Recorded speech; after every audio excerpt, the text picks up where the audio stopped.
Hey guys, कैसे हो आप लोग। मैं ऋषभ आपका स्वागत करता हूं मैं चैनल ज्ञान सूत्रा एकेडमी पे। तो आज एनटीपीसी स्पेशल का सीरीज हम लोग स्टार्ट करने वाले हैं, जिसमें हम लोग कंप्लीट एंशिएंट हिस्ट्री को डील करने वाले हैं थ्रू पीवाईक्यूज, यानी प्रीवियस ईयर क्वेश्चंस के लिए। दोस्तों, अगर आप एनटीपीसी या किसी भी रेलवे एग्जाम की तैयारी कर रहे हो तो ये क्लास आपके लिए गोल्डन चांस है, क्योंकि यहाँ पे हम लोग हर एक पीवाईक्यूज को डिटेल में डिस्कस करेंगे और उसके बारे में अच्छे से जानेंगे। अगर आप इससे पहले पूरे एंशिएंट हिस्ट्री को पढ़ चुके हो तो ये वीडियो आपके लिए काफ़ी इंपॉर्टेंट होगा, और जो नहीं भी पढ़े हैं वो भी इस वीडियो को ज़रूर देखें, क्योंकि इस वीडियो से आपको इतना इंफॉर्मेशन मिलेगा जिससे आपका सिलेक्शन का जो रास्ता है वो आसान हो जाएगा। तो इस वीडियो को एंड तक ज़रूर देखना, क्योंकि एग्ज़ाम से पहले ये अगर देख लोगे तो सिलेक्शन कोई भी नहीं रोक सकता है आपका। तो इस वीडियो में हम लोग एनटीपीसी क्वेश्चन को, प्रीवियस ईयर क्वेश्चन को ले रहे हैं। उसके अलावा रेलवेज के और भी एग्जामिनेशन, जैसे कि आपको एएलपी, जेई, उन सभी के एग्जामिनेशन के क्वेश्चंस को हम लोग डील करने वाले हैं इस वीडियो में। तो चलिए वीडियो को बिना टाइम वेस्ट किए स्टार्ट करते हैं। इसमें हम लोग पूरे एंशिएंट हिस्ट्री को कंप्लीट करने वाले हैं। जितने क्वेश्चन 96 क्वेश्चन है इसमें, आपको इसमें अपना स्कोर आउट ऑफ 96 कमेंट करना है आखिरी में कि आपने कितना क्वेश्चंस का जवाब सही दिया है। तो बिना कोई टाइम वेस्ट किए हम अपने पहले क्वेश्चन की ओर बढ़ते हैं। तो पहला क्वेश्चन है, वितस्ता का युद्ध झेलम नदी के किनारे किन दो शासकों के बीच लड़ा गया था। बोलने का मतलब है बैटल ऑफ वितस्ता जो है, जो कि झेलम नदी किनारे हुआ है। सबसे पहले ये जो वितस्ता है, वितस्ता का मतलब ये एक पौराणिक नाम है किस रिवर का, तो झेलम का। तो झेलम नदी किनारे ये युद्ध हुआ था। इसके अलावा इस युद्ध का एक और नाम है, उस युद्ध को हम लोग कहते हैं बैटल ऑफ हाइडस्पेस। ओके, हाइडस्पेस का युद्ध हम लोग कहते हैं इस बैटल को। तो ये दो नाम आपको याद रखने हैं, कोई भी नाम आ गया, हाइडस्पेस का युद्ध या फिर वितस्ता का युद्ध, दोनों एक ही है। और ये किन दो शासकों के बीच लड़ा गया था। पहला ऑप्शन चंद्रगुप्त मौर्य और सेल्यूकस निकेटर, दूसरा पोरस और अलेक्जेंडर, तीसरा धनानंद और चंद्रगुप्त मौर्य, या चौथा नन ऑफ दिस, इनमें से कोई भी नहीं। तो सबसे पहला जो हमारा इसका आंसर होगा वो होगा option number 2, that is Porus और अलेक्जेंडर।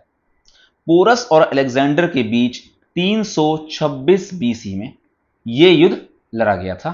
ओके, जिसमें अलेक्जेंडर ने पोरस को हराया, लेकिन उसकी वीरता से प्रसन्न होकर के उन्होंने उसका राज्य को छोड़ दिया और आगे की ओर बढ़े। और जब वो आगे बढ़े, गंगा द्वाब पे पहुंचे, तब उनका सामना हुआ धनानंद से। ओके, धनानंद या घनानंद से हुआ उनका सामना। और वहां पे उनके आर्मी ने देखा कि एक विशाल आर्मी है घनानंद की, जिस कारण से उनका आर्मी जो है वो वापस लौट गया अलेक्जेंडर का, और अलेक्जेंडर को वापस लौटना पड़ा अपने देश। तो अलेक्जेंडर की ये कहानी थी। अब मैं बात करूं चंद्रगुप्त मौर्य और सेल्यूकस निकेटर की। सेल्यूकस निकेटर जो हैं वो कौन थे, वो आपको अलेक्जेंडर के ही सेनापति थे, सेल्यूकस निकेटर। और उन्होंने चंद्रगुप्त मौर्य से लड़ाई की थी, जिसमें वो हार गए थे। और उनकी बेटी हेलेना से चंद्रगुप्त मौर्य का विवाह हुआ था। तो ये हमारा पहला क्वेश्चन है।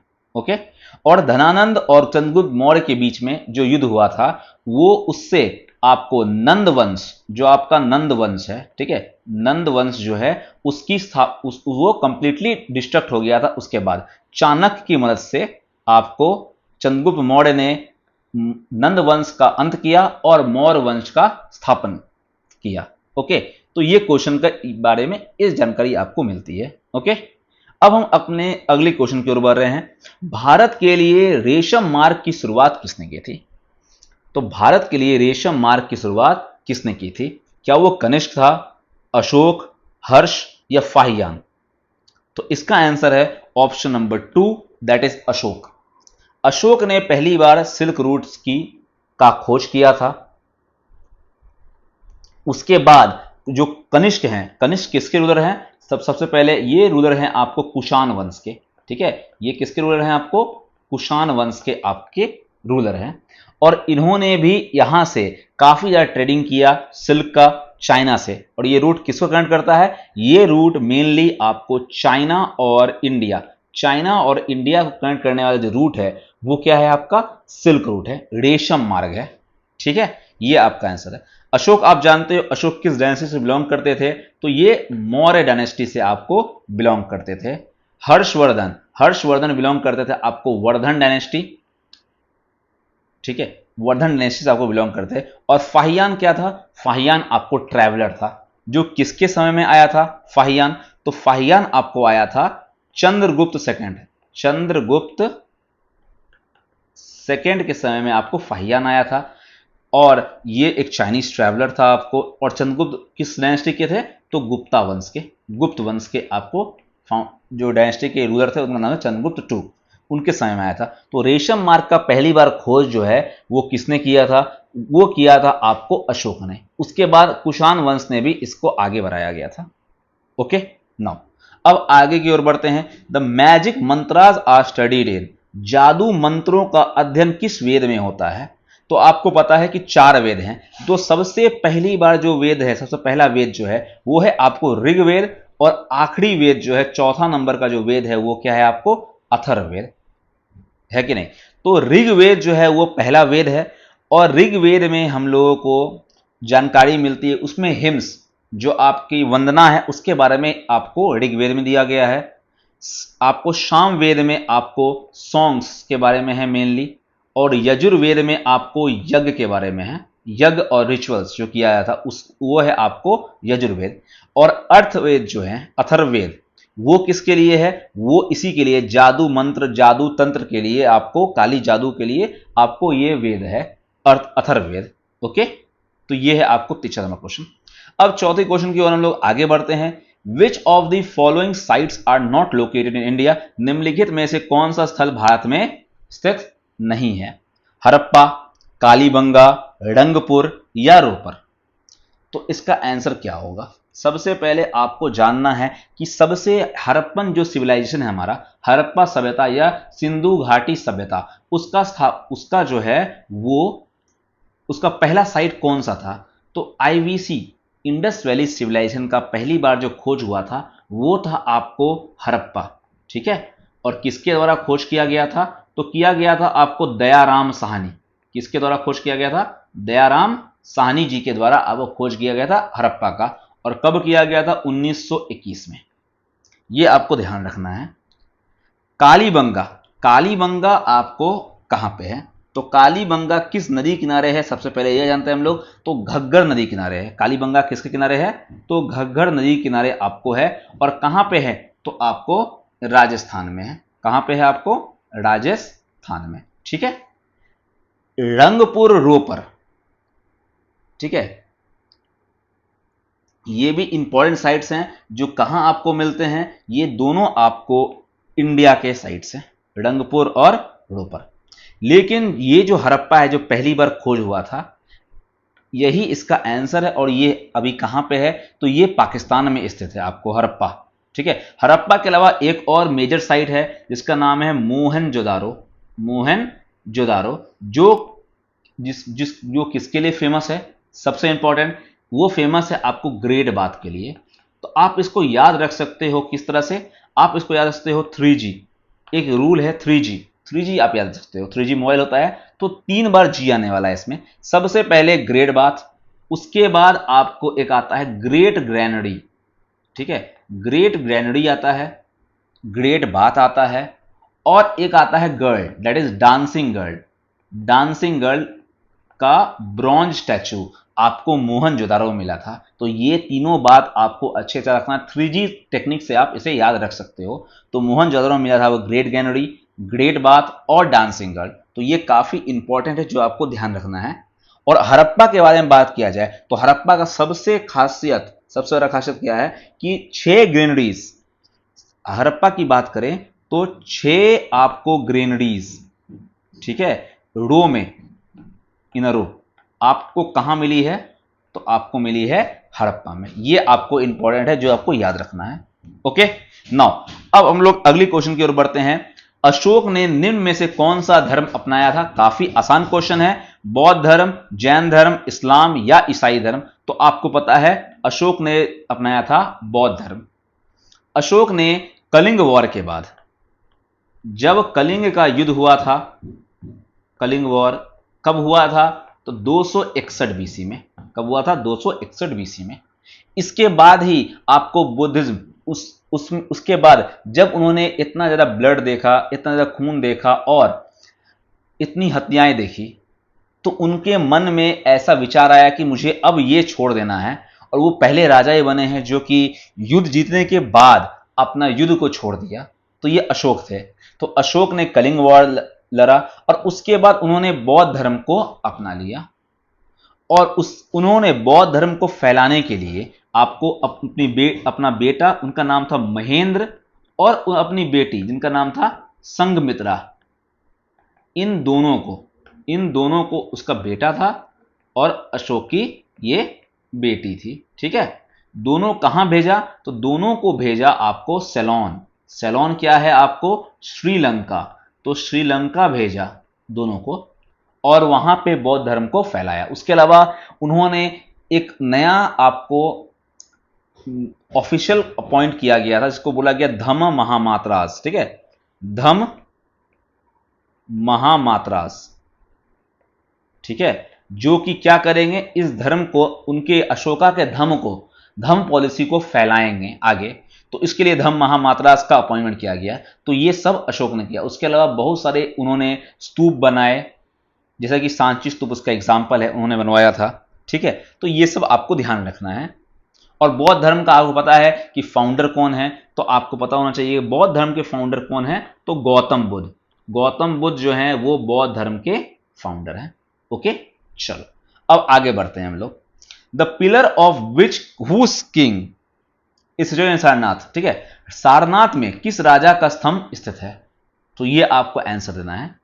तो क्या वो अकबर है, अशोक है, शेरशाह है या चंद्रगुप्त है? तो ऑब्वियस बात है, इसका आंसर क्या होगा? सारनाथ का पिलर अशोका के द्वारा इरेक्ट किया गया था। स्तंभ स्थित है अशोका के द्वारा। सारनाथ के बारे में आपको पता है कि लायन कैपिटल, अगर मैं बात करूं लायन कैपिटल, जो 4 चेहरे वाला लायन है, जो क्या है हमारा नेशनल एम्बलम भी है। नेशनल एम्बलम भी है क्या हमारा? Lion capital. कहां का? सारनाथ का। ये किसके द्वारा बनवाया गया था? तो ये बनवाया गया था आपको अशोक के द्वारा, है कि नहीं? और उसके अलावा अशोक ने अलग अलग जगह पे अपने पिलर एडिक्ट्स को बनाया है। अब जैसे कुछ एग्जाम्पल आपको पता होना चाहिए, जैसे कि लौड़िया नंदनगढ़। ठीक है, उसके अलावा लौड़िया अराराज, उसके अलावा रामपुरवा, ये इंपॉर्टेंट है आपको, रामपुरवा। ये तीनों एक्चुअली में साइट ये कहां पे है? ये बिहार के साइट है। तीनों साइट, लौड़िया नंदनगढ़, लौड़िया अराराज और रामपुरवा, ये तीनों बिहार की साइट है। रामपुरवा क्यों फेमस है? क्योंकि बुल कैपिटल जो है इकलौता आपको कहां देखने को मिलता है? वो देखने को मिलता है आपको रामपुरवा में। तो ये इंपॉर्टेंट पॉइंट है जो कि आपको याद रखने हैं। ओके, अब आगे बढ़ते हैं हम लोग नेक्स्ट क्वेश्चन की ओर। रोपर में मिले सिंधु घाटी सभ्यता के अवशेष किस आधुनिक शहर के पास हैं? तो रोपर किस शहर के पास है? आपको यह बताना है। चंडीगढ़, लखनऊ, अमृतसर या लुधियाना? तो इसका आंसर क्या होगा? तो इसका आंसर होगा रोपर जो है वो चंडीगढ़ में है। कहां पे है रोपर? आपको चंडीगढ़ में। और ये जो है किसके द्वारा खोजा गया था? तो रोपर आपको खोजा गया था वाई.डी. शर्मा के द्वारा। वाई.डी. शर्मा के द्वारा खोजा गया था 1953 में। तो ये छोटा सा पॉइंट है जो कि आपको याद रखना है रोपर के लिए, कि चंडीगढ़ में आपको इंडस वैली साइट का सिलेक्शन का एक साइट मिला है जिसका नाम है रोपर। ठीक है, आगे बढ़ते हैं हम लोग। द पीरियड ऑफ लेटर वैदिक पीरियड, भारतीय इतिहास में उत्तर वैदिक काल किस अवधि की समय पाई जाती है? 1500 से लेके 1200 बीसी, 1200 से लेके 800, 1000 से लेके 800 या 1000 से लेके 600 बीसी तक। तो इसका आंसर क्या होगा? तो इसका आंसर होगा option number 4, that is 1000 BC से लेके 600 बीसी तक। वैदिक कल्चर जो है एक्चुअली में 1500, अगर वैदिक कल्चर के बारे में बात करें हम लोग पूरा वेद के बारे में, तो 1500 से लेके 600 बीसी तक आपको पूरा चला है ये। ठीक है, लेकिन आपको ये 2 पार्ट में डिवाइड है। एक है आपको ऋग्वेदिक काल। ठीक है, एक क्या है आपको? ऋग्वेदिक काल या ऋग्वेदिक पीरियड। ये आपको है 1500 से लेकर के 1000 बीसी तक लगभग। और ये जो उत्तर वैदिक काल है या लेटर वैदिक पीरियड है, इसके बारे में मैंने आपको बताया 1000 से लेके 600 BC तक। ऋग वैदिक काल के बारे में हम लोग जाने तो इस समय आपको ऋग्वेदा जो है वो इस समय ही बना हुआ है, और बाकी जितने वेद हैं वो सब आपको उत्तर वैदिक काल में बने हैं। ठीक है, आगे बढ़ते हैं। अगला क्वेश्चन है, आपको आना है भारत आने वाले निम्नलिखित विदेश यात्रियों का सही कालानुक्रम बताएं। मतलब क्रोनोलॉजिकल ऑर्डर आप बताएं कि पहले कौन आए, बाद में कौन आए, इस तरह से। तो पहला है थॉमस रो, दूसरा है फाहियान, तीसरा है हुएनसांग और चौथा है मेगास्थनीज। अब सबसे पहले देखो मैं आपको बता दूं थॉमस रो किसके समय में आया था। तो थॉमस रो आया था जहांगीर के समय में, मुगल दरबार में। ठीक है, थॉमस रो ये इंग्लैंड की तरफ से आया था। फाहियान, हुएनसांग, इसमें कंफ्यूज कभी मत होना। देखो एच से होता है हुएनसांग, काफी लोग कंफ्यूज होते हैं इसमें, तो मैं बता दूं आपको एच से होता है हुएनसांग और एच से होता है हर्षवर्धन। इस तरह से आप याद रख सकते हो कि हर्षवर्धन के समय में हुएनसांग आया था। और फाहियान थोड़ी देर पहले ही बात हुई हमारी, चंद्रगुप्त टू या विक्रम आदित्य, इसके समय में कौन आया, तो इसके समय में आया आपको फाहियान। और मेगास्थनीज कब आया था आपको, तो मेगास्थनीज आया था आपको चंद्रगुप्त मौर्य। किस समय में आया था, चंद्रगुप्त मौर्य के समय में आपको था मेगास्थनीज। ठीक है, जो कि आपको सेल्यूकस निकेटर क्या था, आपको दूत था। तो अब बताओ मुझे सबसे पहले कौन सा काल आया था, तो सबसे पहले आया था मेगास्थनीज, जो कि चंद्रगुप्त मौर्य के समय में आया था। तो पहला तो आपको 4 ऑप्शन देखना है, फोर्थ नंबर सबसे पहले तो 4 नंबर ही होगा। तो भाई 4 नंबर किस में है, सिर्फ और सिर्फ एक में है, तो तीसरा नंबर इसका आंसर होगा। तो ऐसे जान लो आप, चंद्रगुप्त मौर्य जो है सबसे मतलब चंद्रगुप्त मौर्य जो है मौर्य पीरियड सबसे पहले था, मेगास्थनीज उस समय आया। उसके बाद आपको गुप्त काल था चंद्रगुप्त टू का, उसमें फाहियान आया। गुप्त काल के बाद आपको आया था वर्धन डायनेस्टी, जिसमें हर्षवर्धन था, जो कि अब क्या हो गया, हुएनसांग आया। और आखिरी में 1600 के आसपास, 1610 के आसपास आपको थॉमस रो आया था। तो ये तो काफी समय के बाद आया था। तो 4 2 3 1 इसका करेक्ट सीक्वेंस है, ये आपको ध्यान रखना है। चलो अब आगे बढ़ते हैं नेक्स्ट क्वेश्चन की तरफ। निम्न में से कौन सा देवता की पूजा हड़प्पा वासियों द्वारा नहीं की जाती थी। तो पहला है शिव, दूसरा विष्णु, तीसरा कबूतर या चौथा स्वास्तिक। अब देखो स्वास्तिक का प्रमाण हमें मिला है, शिव, शिव एक्चुअली में डायरेक्ट शिव का प्रमाण नहीं है, लेकिन पशुपति, पशुपति सील हम लोग को मिला है। ठीक है, पशुपति सील जो है वो माना जाता है कि इसे हम लोग प्रोटो शिव बोलते हैं, प्रोटो शिवा हम लोग कहते हैं इसे, कि शिव का ही रूप है आपको पशुपति। और वैसे भी हम लोग शिव भगवान को पशुपतिनाथ बोलते हैं। तो शिव की पूजा होती थी। कबूतर आपको बता दूं कि जितने भी आपको जानवर हैं, जानवर की पूजा होती थी। मेनली बोला जाए तो नेचर की पूजा होती थी। नेचर का जो पूजन है वो आपको हड़प्पन काल में हुआ करता था, तो सबकी पूजा होती थी। लेकिन विष्णु भगवान का कोई जिक्र नहीं है, तो option number 2 that is B, ये जो है इसका आंसर होगा। विष्णु भगवान का कोई आपको जिक्र नहीं है हड़प्पन के कोई भी आपको इंस्क्रिप्शन में, उसके फोटो में कहीं भी विष्णु भगवान का जिक्र नहीं है। बाकी तीनों का जिक्र किया हुआ है, इसलिए हम लोग मानते हैं कि बाकी तीनों की वर्शिप होता था, लेकिन विष्णु भगवान का वर्शिप नहीं होता था। मेनली जो आपको त्रिदेव हैं, शिव विष्णु और आपको शिव विष्णु और ब्रह्मा, ये तीनों जो हैं आपको, ये मेनली आपको जो उत्तर वैदिक काल है आपका, उत्तर वैदिक काल, उस समय में आपको मेनली इनका पूजा होना स्टार्ट हुआ था। ओके, चलो ऑप्शन नंबर बी इसका सही जवाब है। आगे बढ़ते हैं। The people of Indus valley civilization worshipped. अब इंडस वैली सभ्यता मतलब सिंधु घाटी सभ्यता के लोग किसकी पूजा करते थे। पहला है हनुमान, दूसरा काली, तीसरा अयप्पा, चौथा पशुपति। तो अब मैंने अब जस्ट बताया आपको कि पशुपति जी का पूजा किया था, जिसे हम लोग क्या बोलते हैं, प्रोटोशिव। बाकी हनुमान जी, काली मां, अयप्पा, किन्हीं का पूजा नहीं होता था, यह आपको जानना है। ओके, इनमें से किसी का पूजा नहीं होता था। ओके, अब जब बात आई है पशुपति की, ठीक है, तो पशुपति जो सील है हमें मिला है हड़प्पन सिविलाइजेशन में, उसमें 4 जानवर के नाम है।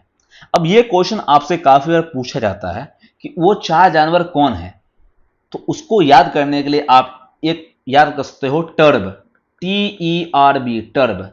ठीक है, टर्ब से आप याद रख सकते हो कि टी से हो गया आपको टाइगर, ई से हो गया आपको एलिफेंट, आर से हो गया आपको राइनो, और बी से क्या हो गया आपको बफेलो। बी से क्या हो गया बफेलो। और पशुपति सील के नीचे में आपको डियर, डियर जो है वो आपको नीचे में आपको मौजूद था, क्या डियर। तो ये आपको ध्यान रखना है ये सब, ओके, कि इनका आपको था। उसके अलावा एक और आपको सील मिला है जिसमें यूनिकॉर्न की बात हुई है। यूनिकॉर्न मींस एक सिंग वाला, जो आपको एक सिंग का एनिमल नहीं होता है, आपको फेरी टेल में दिखता होगा, एक सिंग वाला, आगे में सिंग निकला हुआ है और घोड़ा है, ठीक है, उसे हम लोग कहते हैं यूनिकॉर्न। तो उसका भी हमने सील मिला, यूनिकॉर्न सील भी हम लोगों को इंडस वैली सिविलाइजेशन से प्राप्त हुआ है। तो ये आपको ध्यान रखना है। चलो नेक्स्ट क्वेश्चन की ओर बढ़ते हैं हम लोग। और आपको देखते जाना है कि कितना क्वेश्चन आपका सही हो रहा है, और आपको आखिरी में कमेंट करना है बॉक्स में कि आप कितने क्वेश्चन का सही जवाब दे पाए हो। और इसका पीडीएफ चाहिए होगा तो आप टेलीग्राम चैनल पर जाके डाउनलोड कर सकते हो। चलो 12 नंबर क्वेश्चन पे आते हैं हम लोग। 14वीं ईस्वी शताब्दी की शुरुआत में गुप्तों ने एक छोटा सा राज कहां स्थापित किया था। अब गुप्त वंश के बारे में बात हो रही है, गुप्तास के बारे में बात हो रही है। तो गुप्ताओं ने अपना कहां पे स्थापित किया था किंगडम। तो वातापी, अवध, मगध या मालवा। तो इससे इजी कोई क्वेश्चन होगा नहीं। गुप्त वंश जो है वो कहां से स्टार्ट किया था अपना, तो उन्होंने मगध, मगध एक ऐसा जगह है जो कि सबसे पावरफुल किंगडम है, और जितने भी शासक एंशिएंट इंडिया के आए हैं मगध से रूल किया है, चाहे वो मौर्य हो चाहे वो गुप्त हो। तो गुप्त वंश को ऐसे हम लोग क्या बोलते हैं, golden period of, golden period of ancient history. ठीक है, एंशिएंट हिस्ट्री हम लोग कहते हैं, एंशिएंट हिस्ट्री का स्वर्ण काल, स्वर्ण युग हम लोग किसको कहते हैं, हम लोग कहते हैं गुप्त वंश को। ओके, आगे जाके हम लोग गुप्त वंश के बारे में और भी क्वेश्चंस में देखने वाले हैं, तो उसमें मैं आपको गुप्त वंश के बारे में और बताऊंगा। तो उन्होंने स्टार्ट कहां से किया अपना, मगध से किया। अब मगध पे एक क्वेश्चन आता है, बहुत सारा बार एसएससी में क्वेश्चन आ चुका है ये सब, कि मगध के पास कौन से रिवर हैं, उसको प्रोटेक्ट कौन से रिवर कर रहे हैं। तो आपको याद रखना है, एक रिवर है गंगा और एक रिवर है आपको सोन नदी। ये दो नदी जो है आपको मगध के चारों तरफ हैं, और ये मगध को प्रोटेक्ट करती थी। ठीक है, तो ये आपको ध्यान रखना है।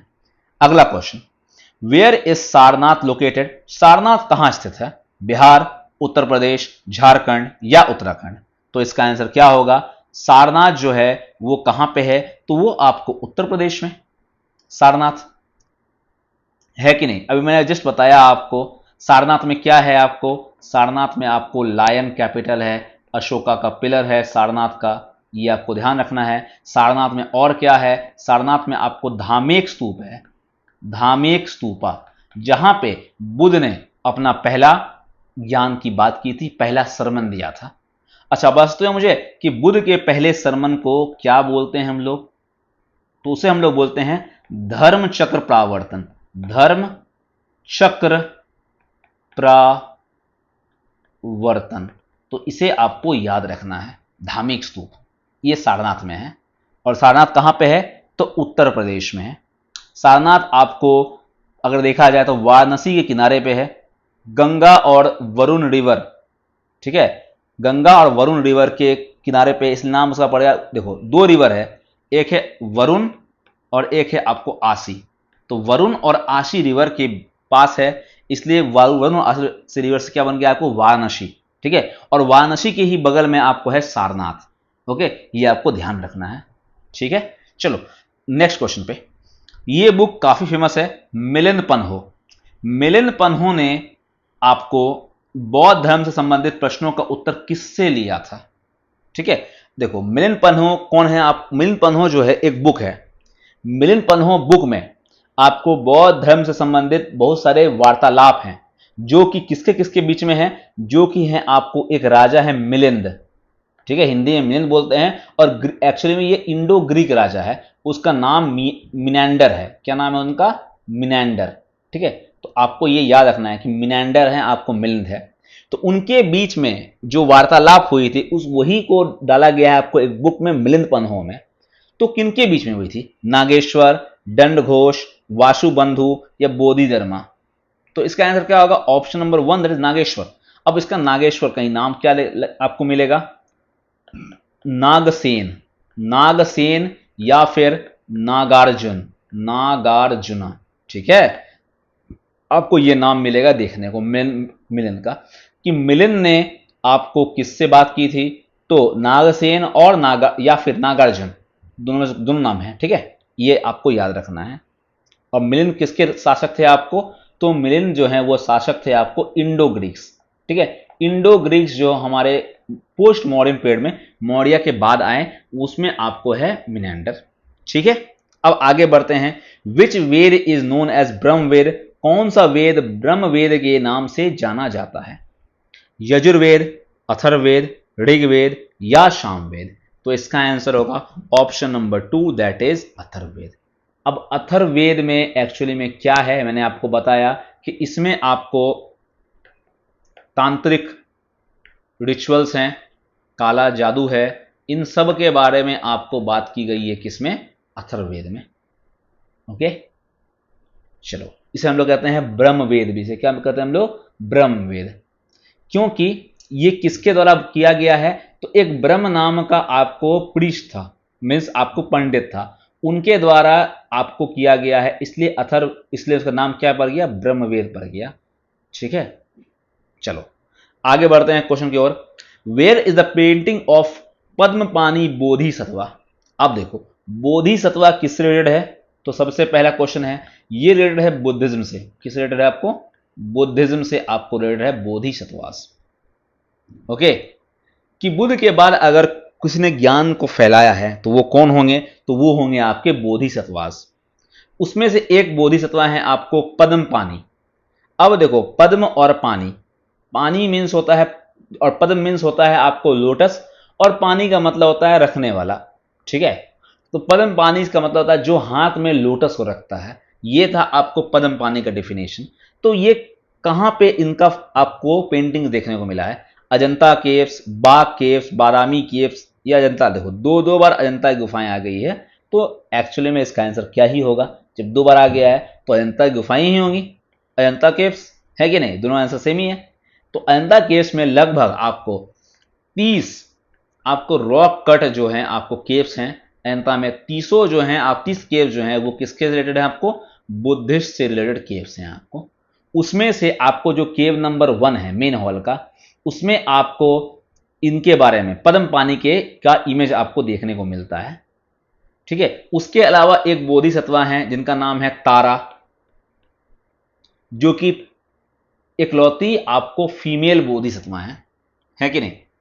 उसके अलावा दो और फेमस आपको पर्सनालिटी हैं, एक का नाम है अमिताभ और एक का नाम है आपको मैत्रेय। अगर बात करूं मैं तो अमिताभ और मैत्रेय ये दोनों कौन हैं? तो ये आपको ध्यान रखना है।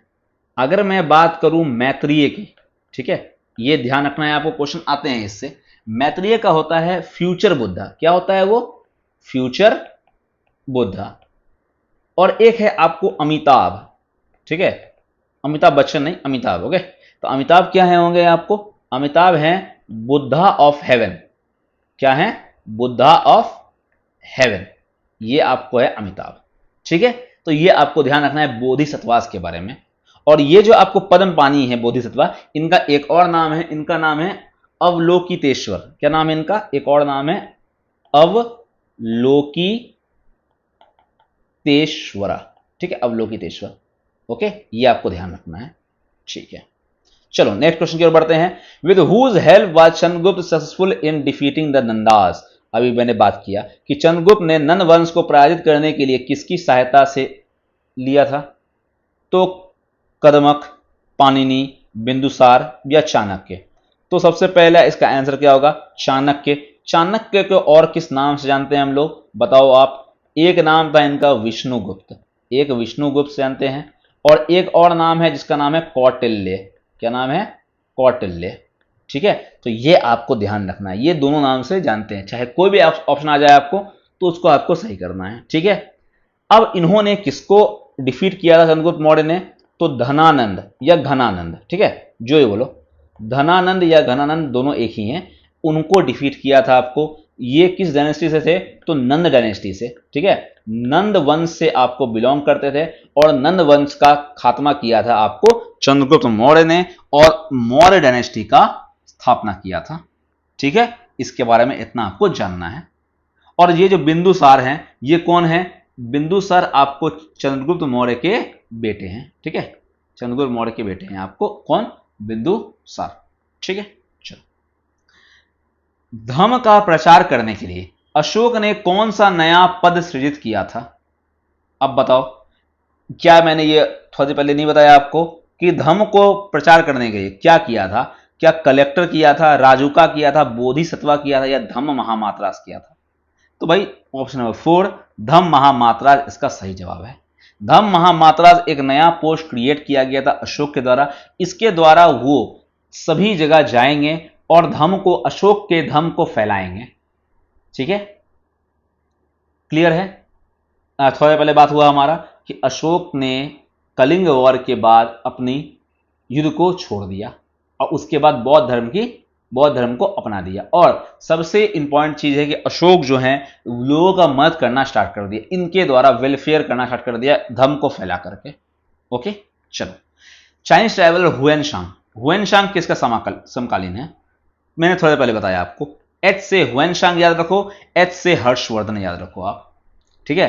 तो हर्षवर्धन किस डायनेस्टी से थे? तो वर्धन डायनेस्टी से थे, या इस डायनेस्टी का एक और नाम है पुष्यभूति डायनेस्टी, क्योंकि इनके हर्षवर्धन के पिता का नाम था पुष्यभूति, और पुष्यभूति ने ही आपको वर्धन डायनेस्टी का फाउंडेशन किया था। और पुष्यभूति के दो बेटे हुए आपको, एक बेटा का नाम था राज्यवर्धन और एक का नाम था हर्षवर्धन, ओके, जिसमें राज्यवर्धन जो था वो आपको सबसे बड़ा बेटा था और हर्षवर्धन छोटा था। और उसके अलावा इनकी एक बेटी भी थी जिनका नाम था राजश्री। और राजवर्धन जो है, राजश्री को आपको उठा के ले गया था आपको, ठीक है, और उसके लिए और उनके पति को जो कि मौखरी नरेश थे आपको ग्रहवर्मन, उनको मार दिया गया, ठीक है। और गौर के शासक आपको शशांक ने मारा था, और बाद जाकर के आपको हर्षवर्धन ने उन्हें मारा, और तब जाकर के उन्होंने राजगद्दी को अपनाया था, ठीक है। ये था आपको पूरा इसके बारे में, आपने इसे जरूर पढ़ा होगा। अब अगला, निम्नलिखित में से किस राज्य का में कोरकई, ठीक है, कोरकई जो है वो एक प्राचीन बंदरगाह है। तो 20 नंबर क्वेश्चन का आंसर क्या होगा? पांडवास, पल्लवास, चोला या चेरास? ये सब आप, कोरकई जो है आपको वो साउथ में है, ठीक है। तो किसके रूल में थे ये? तो जो अर्ली पांड्यास थे आपको, ठीक है, पांड्यास, ये पांडव्स नहीं है, ये पांड्यास, ठीक है, ओके। पांड्या रूलर के समय में आपको ये एक मेजर सी पोर्ट था, ठीक है, जिसका नाम है कोरकई, ठीक है। और उसके बाद में जाकर के ये शिफ्ट हुआ उनका मदुरई में, ठीक है। तो कोरकई काफी इंपॉर्टेंट पोर्ट है, किसका है? तो पांड्या रूलर का, ठीक है, ये आपको ध्यान रखना है। नाउ आगे क्वेश्चन में बढ़ते हैं हम लोग। बुद्ध का वास्तविक नाम क्या है? बुद्ध का वास्तविक नाम क्या था, मतलब बचपन का नाम क्या था? सिद्धार्थ, चन्ना, शुद्धोधन या कंटक? तो इसका आंसर क्या होगा? Option number 1, that is Siddharth. बचपन का नाम क्या था? सिद्धार्थ था। कितनी साल में इनकी शादी हुई थी? शादी की उम्र कितनी थी? तो 16 साल की उम्र में इन्होंने शादी किया था। किससे किया था? तो यशोधरा से किया था, ठीक है, ये आपको ध्यान रखना है। उसके बाद 29 साल की उम्र में उन्होंने घर को त्याग दिया। और इस क्रिया को हम लोग क्या बोलते हैं? हम लोग तो महाविनिष्क्रमण बोलते हैं, महाविनिष्क्रमण, इसे हम लोग बोलते हैं महाविनिष्क्रमण, ठीक है। 29 साल की उम्र में, और वो ज्ञान की प्राप्ति के लिए चले गए, ठीक है। उस समय जो ये चन्ना था, ये था उनका घोड़ावाहक, अश्ववाहक था, और उनके घोड़े का नाम था कंटक। और शुद्धोधन जो है वो क्या है? उनके पिता का नाम, ठीक है, उनके पिता का नाम क्या है आपको? शुद्धोधन। और उनकी माता का नाम क्या था? तो उनकी माता का नाम था महामाया। क्या नाम था? महामाया। और जिनको जो उनको पाली है, मैं 7 दिन के अवसर में ही उनकी मृत्यु हो गई थी। 7 दिन के बाद उनकी मृत्यु हो गई थी। ठीक है। और उसके बाद जो है आपको उनको पाला गया था महाप्रजापति गौतमी। ठीक है। किनके द्वारा पाला गया? महाप्रजापति गौतमी के द्वारा। ठीक है। महाप्रजापति गौतमी के द्वारा उनको पालन किया गया था। ये इसकी मौसी भी हो गई और एक तरह देखा जाए तो फॉस्टर मदर भी कहलाएगी। ठीक है। महाप्रजापति गौतमी। ये था आपको बुद्ध के बारे में। आगे बढ़ते हैं हम लोग। अशोक की लिपि को सबसे पहले बार पढ़ने में सफलता किसने प्राप्त की थी? तो ऑप्शन है REM wheeler, James Prinsep, John Marshall और अलेक्जेंडर कनिंघम। तो इसका आंसर है option number 2, that is James Prinsep. James Prinsep ने पहली बार आपको 1739 ईस्वी में इसकी खोज की थी। मीन्स इसको पढ़ा था आपको, मीन्स स्क्रिप्ट को पहली बार। ठीक है। ये आपको ध्यान रखना है। और इन्होंने, जेम्स प्रिंसेप जो था वो क्या था एक्चुअली में? ये एक फाउंडिंग एडिटर था। आपको एक आपको जर्नल आया था। ठीक है। किसका जर्नल था? तो Asiatic society, Asiatic society of Bengal. ठीक है। अब बताओ ये किसके द्वारा फॉर्म किया गया था? तो ये फॉर्म किया गया था विलियम जोन्स के द्वारा। किसके द्वारा? विलियम जोन्स के द्वारा फाउंड किया गया था। तो इस सोसाइटी में ही वो एक चीफ एडिटर थे, फाउंडिंग एडिटर थे जर्नल के। तो और इन्होंने ही पहली बार देखा और डिसाइफर किया आपको किसका, मीन्स सफलतापूर्वक पढ़ाई किया किस चीज का? अशोक की लिपि का। जो कौन सी लिपि थी? तो ब्राह्मी। कौन सी लिपि थी? तो ब्राह्मी लिपि थी। ठीक है। ये आपको ध्यान रखना है। James Prinsep. और ये जो आपको अलेक्जेंडर कनिंघम है, ये कौन थे? ये ASI, archaeological survey of India, पुरातत्व विभाग जिसे हम लोग बोलते हैं, वो था आपको क्या? अलेक्जेंडर कनिंघम उसके पहले डायरेक्टर थे। ठीक है। निर्देशक पहले वही थे, अलेक्जेंडर कनिंघम। अगला बात करते हैं हम लोग, निम्नलिखित में से कौन सा नगर चालुक्य की राजधानी थी? ठीक है। चालुक्य की राजधानी कौन सा शहर था? तंजौर, बादामी, कांचीपुरम या फिर मदुरई? तो भाई अगर मैं आपसे बात करूं चालुक्य की, तो चालुक्य जो हैं वो कहां से रूल करते थे? तो चालुक्य मेनली आपको सदर्न इंडिया में आपको थे। और उनका सबसे इंपॉर्टेंट और सबसे जो मेन जगह था वो था आपका बादामी।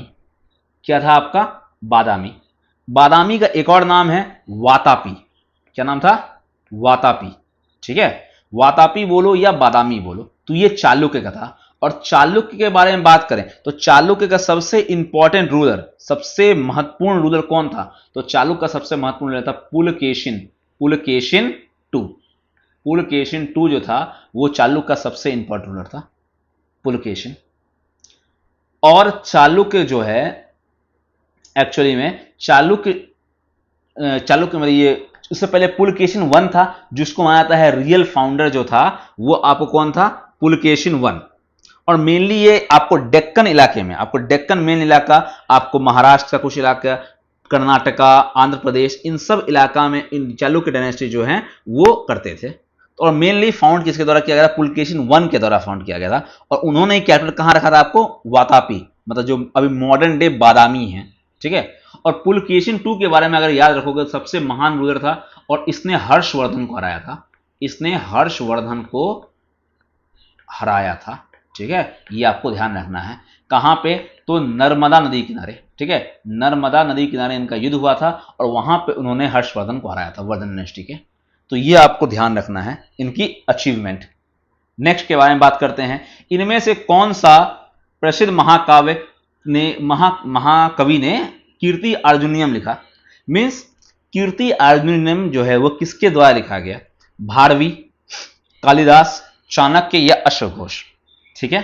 तो इसका आंसर क्या होगा? आपको पता है इसका आंसर होगा भारवी। कृति अर्जुनियम जो है वो भारवी के द्वारा लिखा गया था। ओके। ये आपको ध्यान रखना है। ठीक है। चलो अब कालिदास। अब मैं बताऊं कालिदास ने तो बहुत सारे किताब को लिखा है। मैंने बुक्स का एक वीडियो बनाया है, एंशिएंट, मेडाइवल और मॉडर्न इंडिया के बुक्स का वीडियो बनाया है, उसे जाकर के आप जरूर देखना। ओके। उसमें मैंने सारे बुक्स को डिस्कस किया है डिटेल में। अब कालिदास ने बहुत सारे बुक लिखे, जैसे कुमार संभवम, कुमार संभवम, उसके अलावा अभिज्ञान शकुंतलम, अभिज्ञान शकुंतलम हो गया, उसके अलावा मेघदूतम, और बहुत ही फेमस बुक है मालविका अग्निमित्रम, मालविका अग्निमित्रम, जो कि ये पुष्यमित्र शुंग के बेटे हैं अग्निमित्र, उनकी प्रेम कहानी है। उसके अलावा रघुवंशम इन्होंने लिखा, रघुवंशम बुक भी किसने लिखा, कालिदास ने लिखा रघुवंशम। तो बहुत सारे बुक इन्होंने लिखे हैं जिसको मैंने आपको डिस्कस किया है अपने वीडियोज में। उसके अलावा अश्वघोष, ये एक बुक आपको याद रखना है इनके द्वारा, बुद्ध चरित्र, बुद्ध चरित्र जो है इनके द्वारा लिखा गया है आपको बुक अश्वघोष। चाणक्य ने कौन सा बुक लिखा है, तो चाणक्य ने लिखा है आपको अर्थशास्त्र, ये तो आपको याद होगा ही, अर्थशास्त्र लिखा है चाणक्य ने। ठीक है, चलो आगे बढ़ते हैं हम लोग नेक्स्ट क्वेश्चन की ओर। विजयलया जो है, जो चोल डायनेस्टी के संस्थापक थे, वो पहले किसके सामंत थे, वो किसके फ्यूडल लॉर्ड थे, आपको विजयलया। ठीक है, तो विजयलया जो हैं वो आपको पल्लवाज के, पल्लवा डायनेस्टी के आपको क्या थे, सामंत थे। विजयलया किसके फाउंडर, चोला डायनेस्टी। चोला एक्चुअली में चोला डायनेस्टी दो बार आया है, एक बार आया संगम एज बहुत पहले, और एक बार आया है ये जो बात हो रही है, ये बात हो रही है इंपीरियल चोला की। ठीक है, जिसमें विजयलया फाउंडर थे। और इसमें सबसे अगर इंपॉर्टेंट रूलर के बारे में बात किया जाए तो आपको राजेंद्र वन, राजा राज वन चोल, इन सब का नाम आता है। अब अगर राजेंद्र वन के बारे में बात किया जाए, ठीक है, तो राजेंद्र वन जो है इतने महान रूलर थे कि ये गंगा तक जा करके उन्होंने डेक्कन से, साउथ से लेकर के गंगा तक गया था इन्होंने आपको चोल वंश में, और उन्होंने उसको हराया था, गंगा वंश वहां तक गए थे आप। और उसके बाद उनका नाम लिया था गंगई कोंड चोलपुरम। ठीक है, नाम क्या था, गंगई कोंड चोलपुरम नाम से आपको एक शहर की स्थापना की थी, और गंगई कोंड उनका नाम पड़ा था। ठीक है, कोई दिक्कत नहीं है। और उसके अलावा राजा राज वन ने आपको बृहदेश्वर टेम्पल बनवाया था। और ये पहले किसके सामंत थे, तो ये पल्लव डायनेस्टी के सामंत थे, विजयलया। ठीक है, चलो आगे बढ़ते हैं। अच्छा, एक राष्ट्रकूट डायनेस्टी है, तो राष्ट्रकूट डायनेस्टी के फाउंडर का नाम क्या है, तो दंती दुर्ग, याद रखना है आपको, ये क्वेश्चन आता है आपको। दंती दुर्ग जो है वो फाउंडर है किसके, राष्ट्रकूट डायनेस्टी के। चलो इसके बाद क्वेश्चन आ ही गया मेरा, राष्ट्रकूट डायनेस्टी की स्थापना किसने की है, तो भाई दंती दुर्ग ने की है। किसने की है, दंती दुर्ग। पुलकेशिन के बारे में बात हुई, किस डायनेस्टी के थे, चालुक्य डायनेस्टी के थे। ठीक है, राजा राज चोल के बारे में बात हुई, इन्होंने क्या बनाया है, तो बृहदेश्वर टेम्पल या राजा राजेश्वर टेम्पल जिसे हम लोग बोलते हैं, कहां पे, तंजौर में आपको बनाया था बृहदेश्वर टेम्पल, राजा राज चोल ने। ठीक है, ये आपको ध्यान रखना है। ओके, चलो विक्रमशिला यूनिवर्सिटी कहां पे है, विक्रमशिला यूनिवर्सिटी कहां पे है, तो सबसे पहले किसने बनवाया है विक्रमशिला यूनिवर्सिटी, तो विक्रमशिला यूनिवर्सिटी आपको बनवाया गया है धर्मपाल के द्वारा। किसके द्वारा बनाया गया है, धर्मपाल के द्वारा आपको बनवाया गया है विक्रमशिला यूनिवर्सिटी। ठीक है,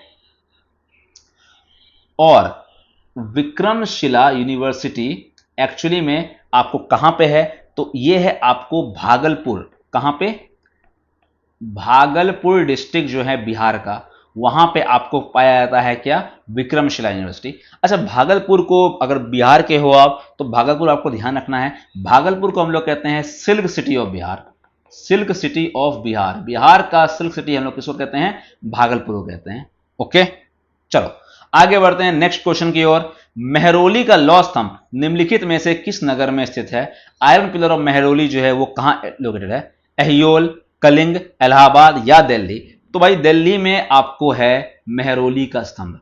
ठीक है, और कहां पे है, तो कुतुब मीनार, कुतुब मीनार में आपको है क्या, मेहरौली का स्तंभ को स्थापित किया गया है। ठीक है, और ये आयरन पिलर जो है आपको लगभग 7.2 मीटर्स के आसपास का हाइट है, और इसको बनाया गया था, ये जो मेहरौली का पिलर है इसे बनाया गया था किसके द्वारा, तो किंग चंद्र के द्वारा, प्रोबेबली किंग चंद्र के द्वारा आपको बनवाया गया था क्या, मेहरौली का पिलर। और इसको जो है ऐसा प्रोबेबली ये माना जाता है कि चंद्रगुप्त 2 ने ही, ठीक है, इसके बाद इसको शिफ्ट किया था वहां पे दिल्ली में। और अब ये इतना फेमस है क्यों, क्योंकि ये रस्ट फ्री है, इसमें आपको इतने, ये लोहा का बना हुआ है ना पिलर, लेकिन इसमें आपको जंक नहीं लगता है, जंक नहीं लगता है, ये इसका खासियत है। ओके, और आज पता लगा नहीं पाया है क्यों नहीं लगता है, इसमें कुछ इस तरह केमिकल डाला गया है, समझ रहे हो बात को?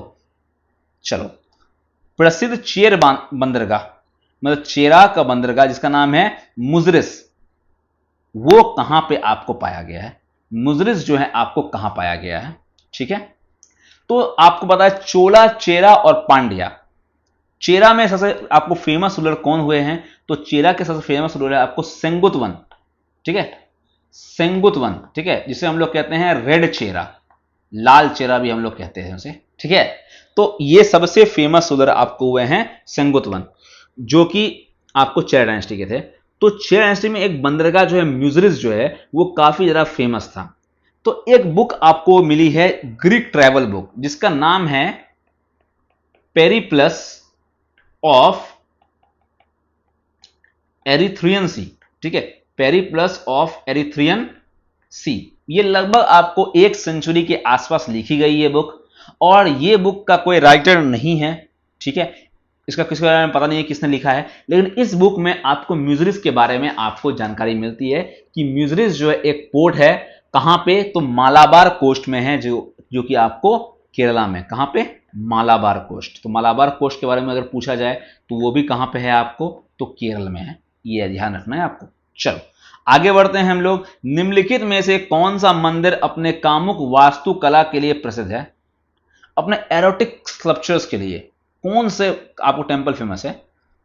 खजुराहो का मंदिर, मार्टंड सन टेंपल, कामाख्या मंदिर, दिलवारा जैन टेंपल।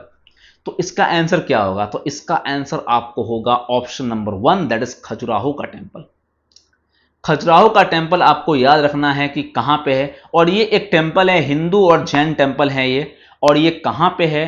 तो ये आपको है मध्य प्रदेश में। कहां पे है ये? मध्य प्रदेश में है। ये एक यूनेस्को का वर्ल्ड हेरिटेज साइट है, यूनेस्को का वर्ल्ड हेरिटेज साइट इसे दिया गया इसके एरोटिक आर्ट्स के लिए, इसे कामुक मूर्ति कला के लिए इसे दिया गया यूनेस्को वर्ल्ड हेरिटेज साइट।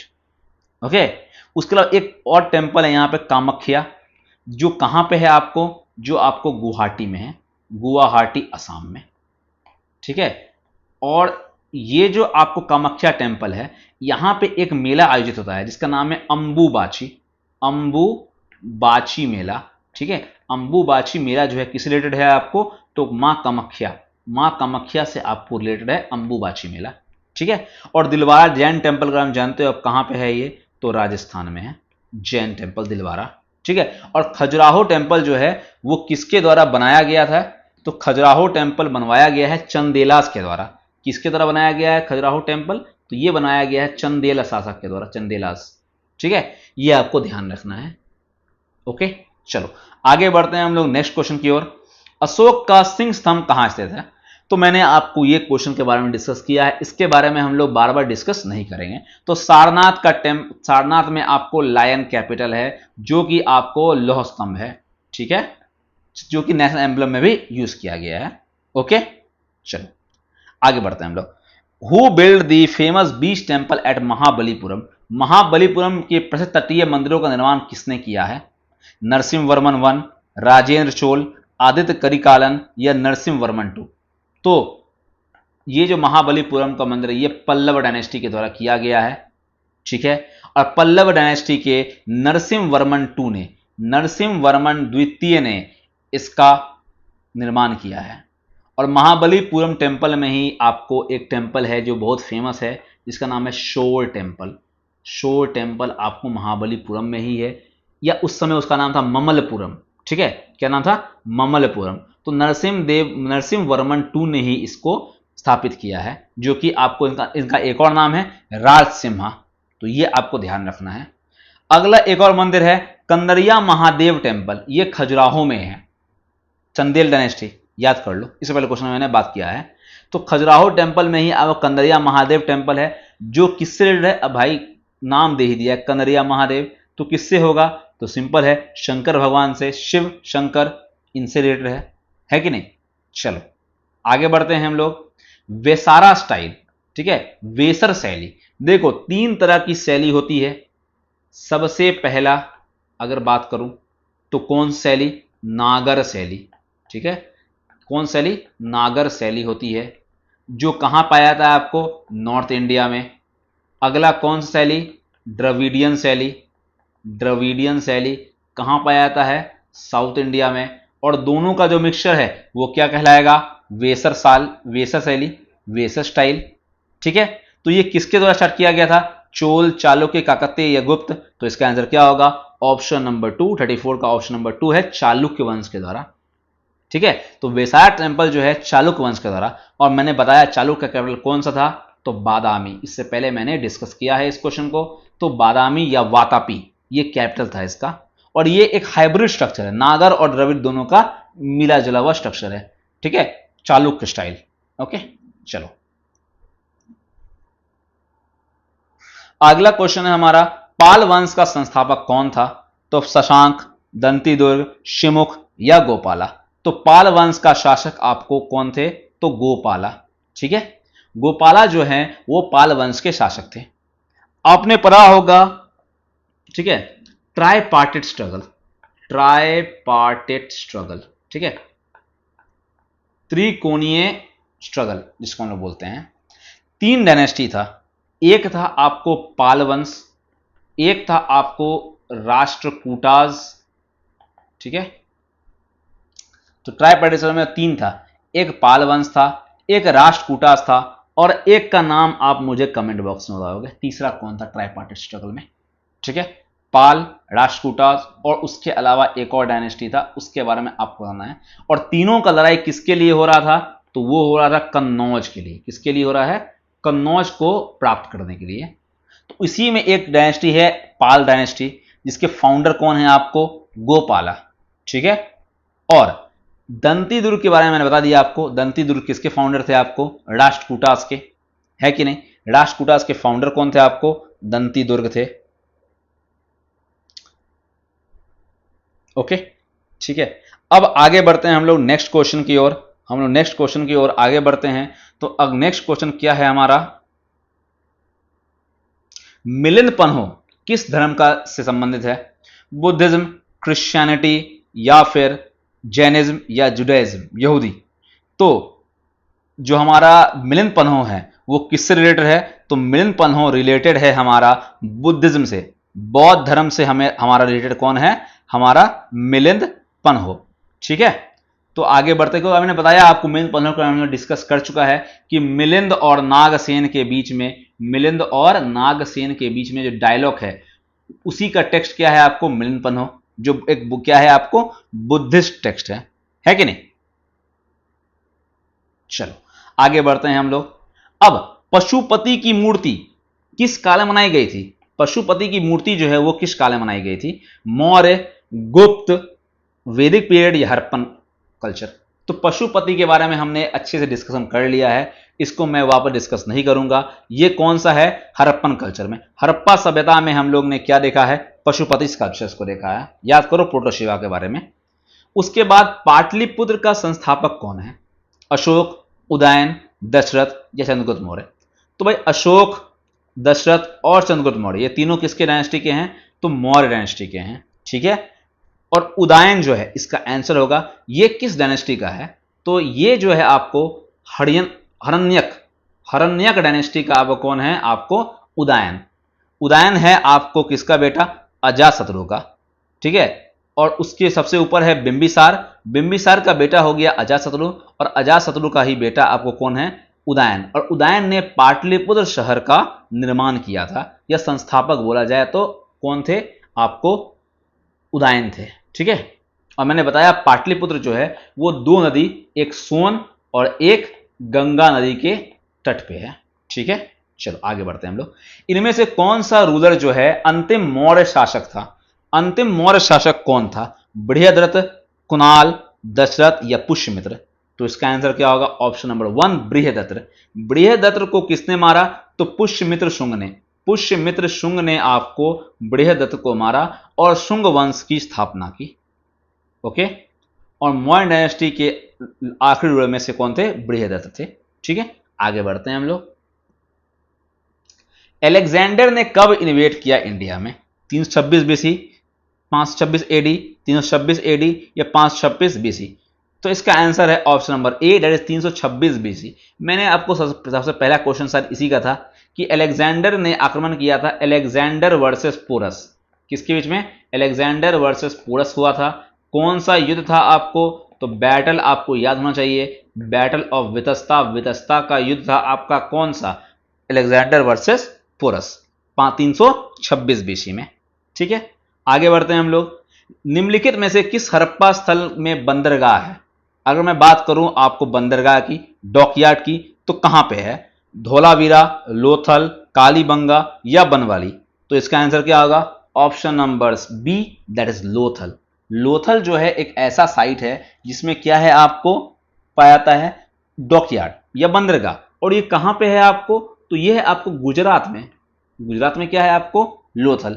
अब धौलावीरा के बारे में अगर बात करें तो धौलावीरा का एक लौता सबसे इंपॉर्टेंट पॉइंट क्या है आपको? कि ये 3 पार्ट में डिवाइडेड है। ये कितने पार्ट डिवाइड है?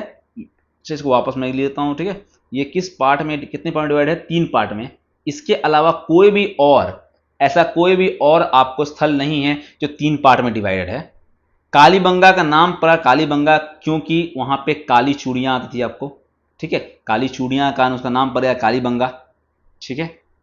और बनावली जो है वो कहां पे है? तो बनवाली जो है वो कहां पे है आपको? हरियाणा में। कहां पे है? हरियाणा में है आपको, ठीक है। चलो आगे बढ़ते हैं हम लोग। प्रसिद्ध जो है सांप सीढ़ी का जो आविष्कार है, गेम का आविष्कार, वो किसने किया है? सांप सीढ़ी, आर्यभट्ट, ज्ञानदेव, ब्रह्मीर या फिर ब्रह्मगुप्त? ठीक है, तो इसका आंसर क्या होगा? तो इसका आंसर होगा ज्ञानदेव। इसका आंसर क्या होगा? ज्ञानदेव। ज्ञानदेव ने क्या किया है आपको? पहली बार स्नेक ऑर्डर गेम का आविष्कार किया था। लगभग आपको ये 13वीं सेंचुरी में, 13th सेंचुरी एडी में आपको ये आविष्कार किया था सांप और सीढ़ी का गेम। और ये गेम का ओरिजिनली एंशिएंट इंडिया में से बोला था मोक्षपटम, जो बाद में यूके वगैरह में आपको फैल गया काफी ज्यादा, यूनाइटेड किंगडम में, ज्ञानदेव के द्वारा। ओके, चलो नेक्स्ट है, भारत का सबसे प्राचीन सिक्का कौन सा था? कॉपर, तांबे का सिक्का, छिद्रित मुद्रा, शीशे के सिक्के या सोने के सिक्के? तो इसका आंसर होगा छिद्रित मुद्रे या पंचमार्क्ड कॉइन। ये लगभग आपको 6 सेंचुरी बीसी से लेके आपको चलते आ रहा है पंच कॉइन्स, ठीक है। मोस्टली जो है ये सिल्वर का बनता था, ठीक है। और इसमें कुछ सिंबल्स होते थे, कुछ सिंबल्स आपको पंच किए जाते थे। कुछ सिंबल जैसे कि कोई हाथी का या कोई जानवर, इस पर पंच किया गया था। तो ये आपको बताना है कि ये ओल्डेस्ट कॉइन था आपको, भारत का सबसे प्राचीन सिक्का था, पंच मार्क्ड कॉइन था कौन? आपको ये, ठीक है। अगला है आपको व्हाट इज स्तूप? स्तूप क्या है? एक बरियल समाधि है, रेसिडेंशियल एरिया है, आवासीय क्षेत्र है, ओपन ऑडिटोरियम है या प्रार्थना कक्ष है? तो इसका आंसर क्या होगा? तो इसका आंसर होगा option number 1, that is burial mound. देखो कि समाधि जो होती है उसी को हम लोग कहते हैं स्तूप, ठीक है। स्तूप जब देखोगे तो वो अंडाकार का, अंडा के कार का है, ठीक है। उसके ऊपर एक इस तरह से आपको दिया गया है, उसके ऊपर एक छत्र लगा हुआ है, छत्र, ठीक है, छतरी। तो इसका नाम जो ऊपर में लगा हुआ है उसे हम लोग बोलते हैं छतरा बोलते हैं। ये जो यहां पे है इसे हम लोग बोलते हैं हर्मिका। क्या बोलते हैं इसे हम लोग? हर्मिका। ये जो गोल टाइप का है इसे हम लोग बोलते हैं अंडा, ठीक है। उसके अलावा जो इसका प्रदक्षिणा पथ है, मतलब जो उसके पाथ में जिस जहां पे आप घूमते हो उसे हम लोग कहते हैं मेधी। याद रखना, क्वेश्चन आते हैं एग्जाम में, इससे मेधी बोलते हैं इसे। उसके अलावा जो उसका गेट है उसे हम लोग बोलते हैं तोरण। क्या बोलते हैं हम लोग? तोरण। और उसमें जो रेलिंग्स लगी हुई है, जो आपको रेलिंग्स लगी हुई है इसमें, ठीक है, रेलिंग्स जो लगी हुई है उसे हम लोग क्या बोलते हैं? उसे हम लोग बोलते हैं वेदिका। क्या बोलते हैं उसे हम लोग? वेदिका। आपको यह ध्यान रखना है, एक बरियल माउंड है और इस तरह से इसका स्ट्रक्चर डिवाइड होता है, यह आपने अच्छे से पढ़ा होगा। ओके, अब मुझे बताओ कि जैन धर्म का अंतिम तीर्थंकर कौन था? महावीर, अनंतनाथ, पार्श्वनाथ या ऋषभदेव? तो भाई ऋषभदेव जो हैं ये कौन थे? ये पहले तीर्थंकर थे और मेरा नाम भी ऋषभ ही है। ओके, अगला महावीर जो है ये इसके आखिरी तीर्थंकर या 24वें तीर्थंकर। तो टोटल मिलाकर 24 तीर्थंकर हुए, जिनमें 24वां नंबर किनका था? महावीर का था। महावीर के बचपन का नाम क्या था? तो महावीर के बचपन का नाम था वर्धमान महावीर बोलते हैं हम इन्हें। उसके अलावा पार्श्वनाथ जो थे ये थे आपको 23वें कौन थे आपको? पार्श्वनाथ। इनमें से कौन सा, where is the famous Sanchi stupa located? प्रसिद्ध सांची स्तूप कहां पे है? सांची स्तूप की बात हो रही है, महाराष्ट्र, मध्य प्रदेश, बिहार, उत्तर प्रदेश। तो क्या होगा इसका आंसर? सांची स्तूप तो ऑब्वियस है मध्य प्रदेश में, है कि नहीं? एक जगह है रीजन, रीजन डिस्ट्रिक्ट है एमपी का, वहां पे आपको सांची स्तूप रिलेटेड है। ये किसके द्वारा बनाया गया था? तो आपको पता है ये बनवाया गया था अशोक के द्वारा, अशोका के द्वारा बनाया गया था। और ये आपको, ये भी क्या है, आपको एक यूनेस्को वर्ल्ड हेरिटेज साइट है। कब दिया गया था? 1989 में इसको ये दिया गया था यूनेस्को वर्ल्ड हेरिटेज साइट। तो ये आपको ध्यान रखना है। Okay, Fahien has visited the court of, Fahien किसके दरबार में आया? मैंने बताया आपको, फाहियान रहेगा तो चंद्रगुप्त 2 डालोगे, किस डायनेस्टी के? गुप्ता डायनेस्टी के। ओके, और इन्होंने कौन सा टाइटल लिया था? तो इन्होंने लिया था विक्रम आदित्य का टाइटल। किसका टाइटल लिया था? विक्रम आदित्य का। ओके, चलो, किस संगम टेक्स्ट में, संगम साहित्य के कौन से ग्रंथ व्याकरण और काव्य में संबंधित हैं? अच्छा, संगम लिटरेचर के बारे में बात हो रहा है। मणिमेखलाई, शिल्पादिकरम, टोलकापियम, ये जीवक चिंतामणि।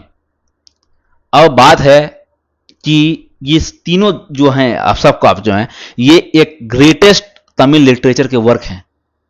मणिमेखलाई, शिल्पादिकरम, टोलकापियम और जीवक। लेकिन जो शिल्पादिकरम है, मणिमेखलाई है, ये आपको एक्चुअली में ये व्याकरण के बारे में बात नहीं करता है।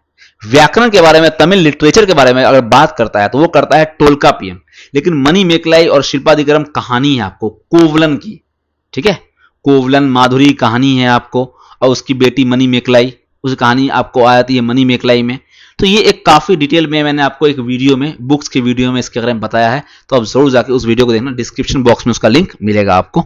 ओके, चलो अब आगे बढ़ते हैं हम लोग। निम्नलिखित में से कौन सा वैदिक शिल्प धन शास्त्र से संबंधित है? वेल्थ से कौन सा रिलेटेड है? गंधर्व वेद, आयुर्वेद, शिल्प शास्त्र या धनुर्वेद? तो क्या होगा इसका आंसर? शिल्प शास्त्र।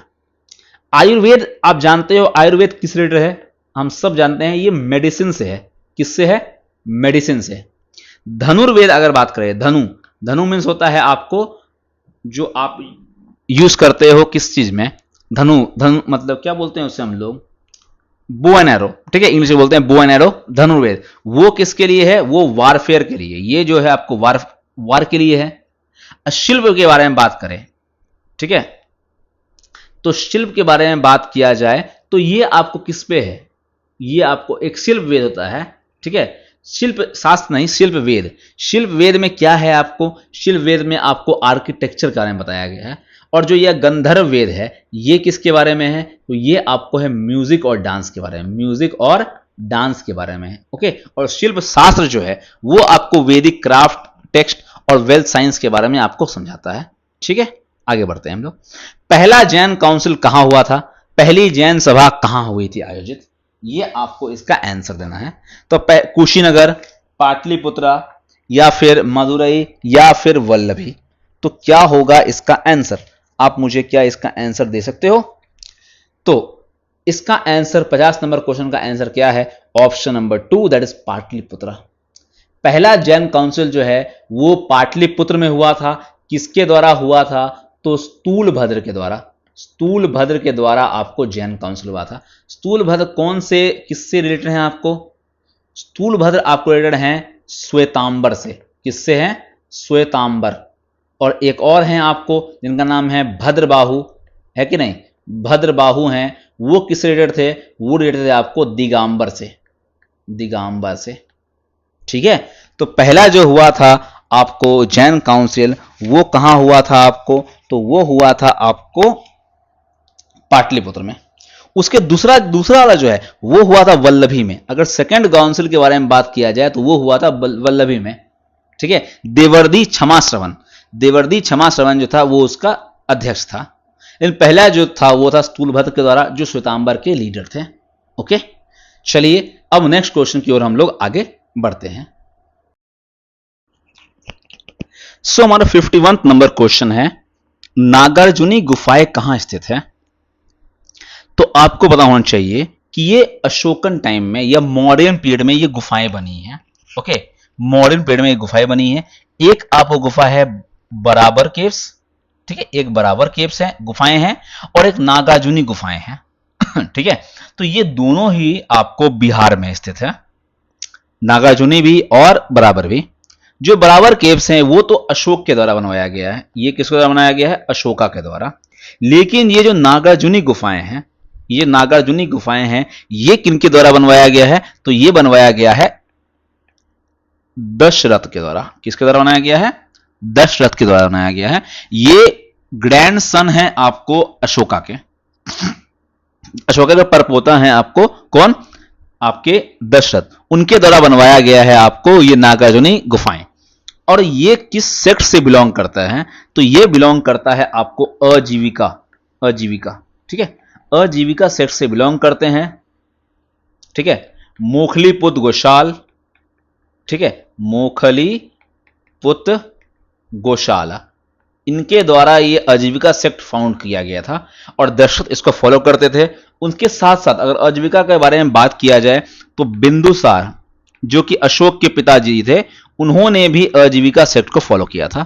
तो ये आपको ध्यान रखना है। और ये पूरा केस जो है वो डेडिकेटेड है आजीविका सेक्ट को।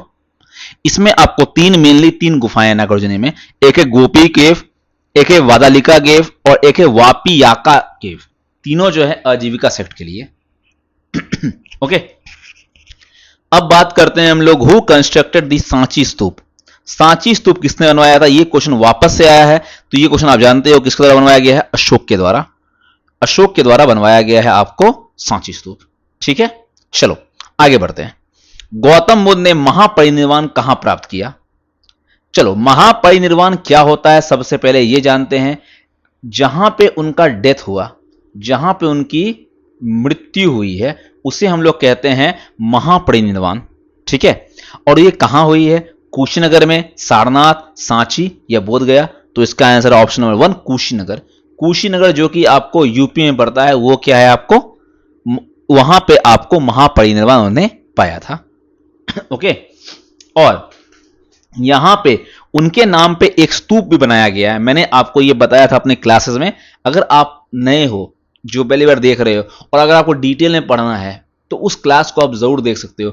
उसमें मैंने हर एक चीज को बेसिक डिटेल से आपको हिस्ट्री क्लासेस को मैंने लिया है, तो उसको आप जरूर देखना। लिंक मैं डिस्क्रिप्शन बॉक्स में डलवा दूंगा। कंप्लीट हिस्ट्री सीरीज नाम का ये सीरीज चल रहा है, जिसमें हम लोग ने मॉडर्न पीरियड तक कंप्लीट कर लिया। अब हमारा नेक्स्ट टॉपिक होगा पोस्ट मॉडर्न पीरियड, तो उसे जरूर देखिएगा। ओके, तो महानिर्वाण जो प्राप्त हुआ था गौतम बुद्ध को, वो हुआ था आपको, और उसी के नाम पे आपको रामाभर स्तूप जो कि यूपी में है, उनका ही, बुद्ध का ही रिलिक्स वहां पे आपको मिलता है। वहीं पे वहां महापरिनिर्वाण उन्होंने पाया था, और उसी पर आपको रामाभर स्तूप आपको बनाया गया है। ये आपको अच्छे से याद रखना है। चलो, कंदरिया महादेव टेम्पल, अभी थोड़ी देर पहले इसकी बात हुई थी। कंदरिया महादेव टेम्पल जो है वो, अब मुझे बताओ आप कि जस्ट अभी थोड़ी देर पहले बात हुई थी, आपको मुझे बताना है कि वो कहां पे है या कौन से टेम्पल के आर्किटेक्चर में है, ये आप मुझे बताओगे। और मैं आपको बताऊंगा कि ये किस आर्किटेक्चर में बना हुआ है, द्रविडियन, होयसल, वेसारा या नागर। तो कौन से स्टाइल में ये बनाया गया है, तो इसका आंसर होगा नागर स्टाइल में, ठीक है। कंदरिया महादेव, बता दूं वापस आपको, खजुराहो की हमने बात की है। खजुराहो मंदिर में आपको मिलता है कंदरिया महादेव टेम्पल, और नॉर्थ इंडिया में ये पाया जाता है, एमपी में पाया जाता है। ये नागर स्टाइल में बना हुआ आपको मंदिर है, ठीक है। चलो, who chaired the third Tamil Sangam, तीसरे तमिल संगम की अध्यक्षता किसने की थी, कालिदास, नकीरार, वासुमित्र या चाणक्य, ठीक है। तो इसका आंसर क्या होगा, इसका आंसर होगा ऑप्शन नंबर 2, दैट इज नकीरार। नकीरार जो है उन्होंने थर्ड तमिल संगम की अध्यक्षता की थी, जो कि आपको मदुरई में हुआ था। ये अब देखो, ये जो आपको संगम है, इसी में जो सेकंड संगम है, सेकंड ये तमिल संगम था, वहां पे आपको टोलका पीएम, जो मैंने बताया टोलका पीएम, जो कि ये तमिल की ग्रामर की बुक है, वो आपको लिखा किया गया था आपको सेकंड तमिल काउंसिल में ही। तो तीन काउंसिल हुए थे आपको तमिल संगम एज में, जिसके बारे में हम लोग डिस्कस करेंगे। ओके, चलो आगे बढ़ते हैं हम लोग। Who requested Gandhi to look into the problems of Champaran farmers. चलो, ये क्वेश्चन एक्चुअली में अगर देखा जाए तो ये एंशिएंट इंडिया का नहीं है, ये है आपको मॉडर्न इंडिया का। लेकिन एक क्वेश्चन आ गया है तो इसे हम लोग जाने ही क्यों देंगे, इसे हम लोग देख लेंगे, है कि नहीं। तो आपको पता है कि चंपारण सत्याग्रह कब हुआ, तो 1917 में चंपारण सत्याग्रह हुआ था। किसके खिलाफ हुआ था, तो इंडिगो फार्मर्स, नील की खेती करने वाले फार्मर्स ने किया था। किस चीज के खिलाफ किया था, तो तीन कठिया सिस्टम जो लागू किया गया था ब्रिटिशर्स द्वारा, उसके खिलाफ किया गया था कि 3 कट्ठा में आपको इंडिगो नील की खेती करनी है, और नील की खेती करने से जो आपका फसल है वो पूरी तरीका से वो जमीन जो है वो बंजर हो जाता है और फसल नहीं उग पाती है। इसलिए नील खेती काफी हानिकारक था फार्मर्स के लिए, लेकिन उसको जबरदस्ती कराया जा रहा था। इसके लिए गांधी जी को चंपारण बुलाया गया, चंपारण के फार्मर्स को मदद करने के लिए। तो वो कौन सा था, तो वो थे राजकुमार शुक्ला। ठीक है, राजकुमार शुक्ल जी ने महात्मा गांधी को बुलाया था। इसके बाद, और ये चंपारण जगह कहां पे है, तो चंपारण है आपको बिहार में। उसके बाद उन्होंने 1918 में खेड़ा सत्याग्रह किया और अहमदाबाद मिल वर्कर्स प्रोटेस्ट भी किया था 1918 में। ठीक है, चलो उसके बाद हम लोग मॉडर्न इंडिया में जानेंगे, इसमें हम लोगों ने इतना जान लिया बस। ठीक, चलो अगला है अजंता केव जो महाराष्ट्र का है।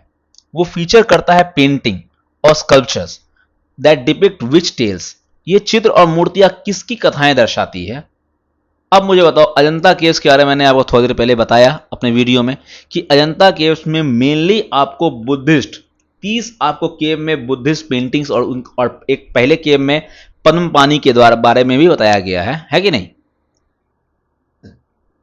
तो ये क्या होगा, ये क्या कहां पे है आपको, तो ये भाई महाराष्ट्र में है। अजंता केव्स कहां पे है, महाराष्ट्र में है, औरंगाबाद। ठीक है, औरंगाबाद महाराष्ट्र में आपको पाया गया है अजंता केव्स, जिसमें आपको मेनली किसका है, बुद्धिस्ट टेल्स के बारे में आपको दिया गया है। ओके, चलो इनमें से कौन सा प्राचीन बौद्ध ग्रंथ है, ग्रंथ कौन सा है, चलो रघुवंशम किसने लिखा है, कालिदास ने, मैंने बताया ही आपको, है कि नहीं। विष्णु पुराण, ये तो पुराण है आपको। ऋतु संहारा, ठीक है, ये भी कालिदास के द्वारा लिखा गया ऋतु संहारा। ये जो अभिधर्मा कोशा है, ये जो है एक बुद्धिस्ट टेक्स्ट है। ठीक है, और ये जो है ये आपको एक तरह से एक अभिधर्म पे टेक्स्ट है और संस्कृत वर्ष में लिखा गया है। किसके द्वारा लिखा गया है, वासुबंधु के द्वारा। ये जो आपको अभिधर्म कोशा है, ये किसके द्वारा लिखा गया है, वासुबंधु के द्वारा आपको लिखा गया है, लिखित है। ये आपको ध्यान रखना है। ओके, चलो नेक्स्ट क्वेश्चन पे आते हैं। विशिष्टाद्वैतवाद, विशिष्ट अद्वैतवाद जो फिलॉसफी है, ठीक है, विशिष्टाद्वैत दर्शन की संस्थापक कौन है, माधवाचार्य, रामानुजाचार्य, विष्णु स्वामी या निम्बार्क। तो आपको पता है कि 3 आपको सब स्कूल्स हुए हैं आपको, जिसमें एक है आपको आदि शंकराचार्य का अद्वैतवाद। ठीक है, आदि शंकराचार्य का आपको अद्वैतवाद है। फिर माधवाचार्य का आपको द्वैतवाद है। ठीक है, तो माधवाचार्य ने क्या दिया था, द्वैतवाद दिया था। ठीक है, द्वैतवाद आपको माधवाचार्य जी ने दिया था। और ये जो रामानुजाचार्य ने, इन्होंने दिया था विशिष्ट अद्वैतवाद। ठीक है, विशिष्टाद्वैत दर्शन जो है वो किसने दिया है आपको, रामानुजाचार्य ने दिया है आपको। ठीक है, ओके। और एक आपको है, मैंने बताया आदि शंकराचार्य। ठीक है, आदि शंकराचार्य, ठीक है, इन्होंने क्या दिया है आपको, इनके द्वारा दिया गया है ये क्या मैं बोल रहा था आपको, अद्वैतवाद। अद्वैतवाद दिया है आपको आदि शंकराचार्य ने, और माधवाचार्य ने दिया है द्वैतवाद, और विशिष्टाद्वैत दिया है आपको रामानुजाचार्य ने। ये आपको ध्यान रखना है। तो ओरिजिनल नेम लॉर्ड महावीर का क्या है, महावीर का मूल नाम क्या है, तो मैंने आपको बताया इसका मूल नाम जो है वर्धमान है। सिद्धार्थ किनका नाम था, तो बुद्ध का नाम आपको सिद्धार्थ था। इसको हमने डिस्कस किया है कि महावीर जो हैं वो कितने तीर्थंकर हैं, तो 24वें मीन्स आखिरी तीर्थंकर आपको कौन है, लॉर्ड महावीर हैं। इनका साइन क्या, अगर इसका सिंबल पूछ दिया जाए तो इनका सिंबल है लायन। क्या सिंबल इनका, लायन। ओके, और जो पहले तीर्थंकर हैं, फर्स्ट तीर्थंकर जो हैं, उनका क्या है, उनका है बुल। उनका क्या है, बुल। ओके, चलिए हम लोग नेक्स्ट क्वेश्चन की ओर बढ़ते हैं। Who wrote the great literary work Mrichchhakatikam. देखो मृच्छकटिकम जो है एक काफी महान आपको कृति है, किसकी द्वारा है? हर्ष के द्वारा है, शूद्रक के द्वारा है, भास के द्वारा है, या कालिदास के द्वारा है?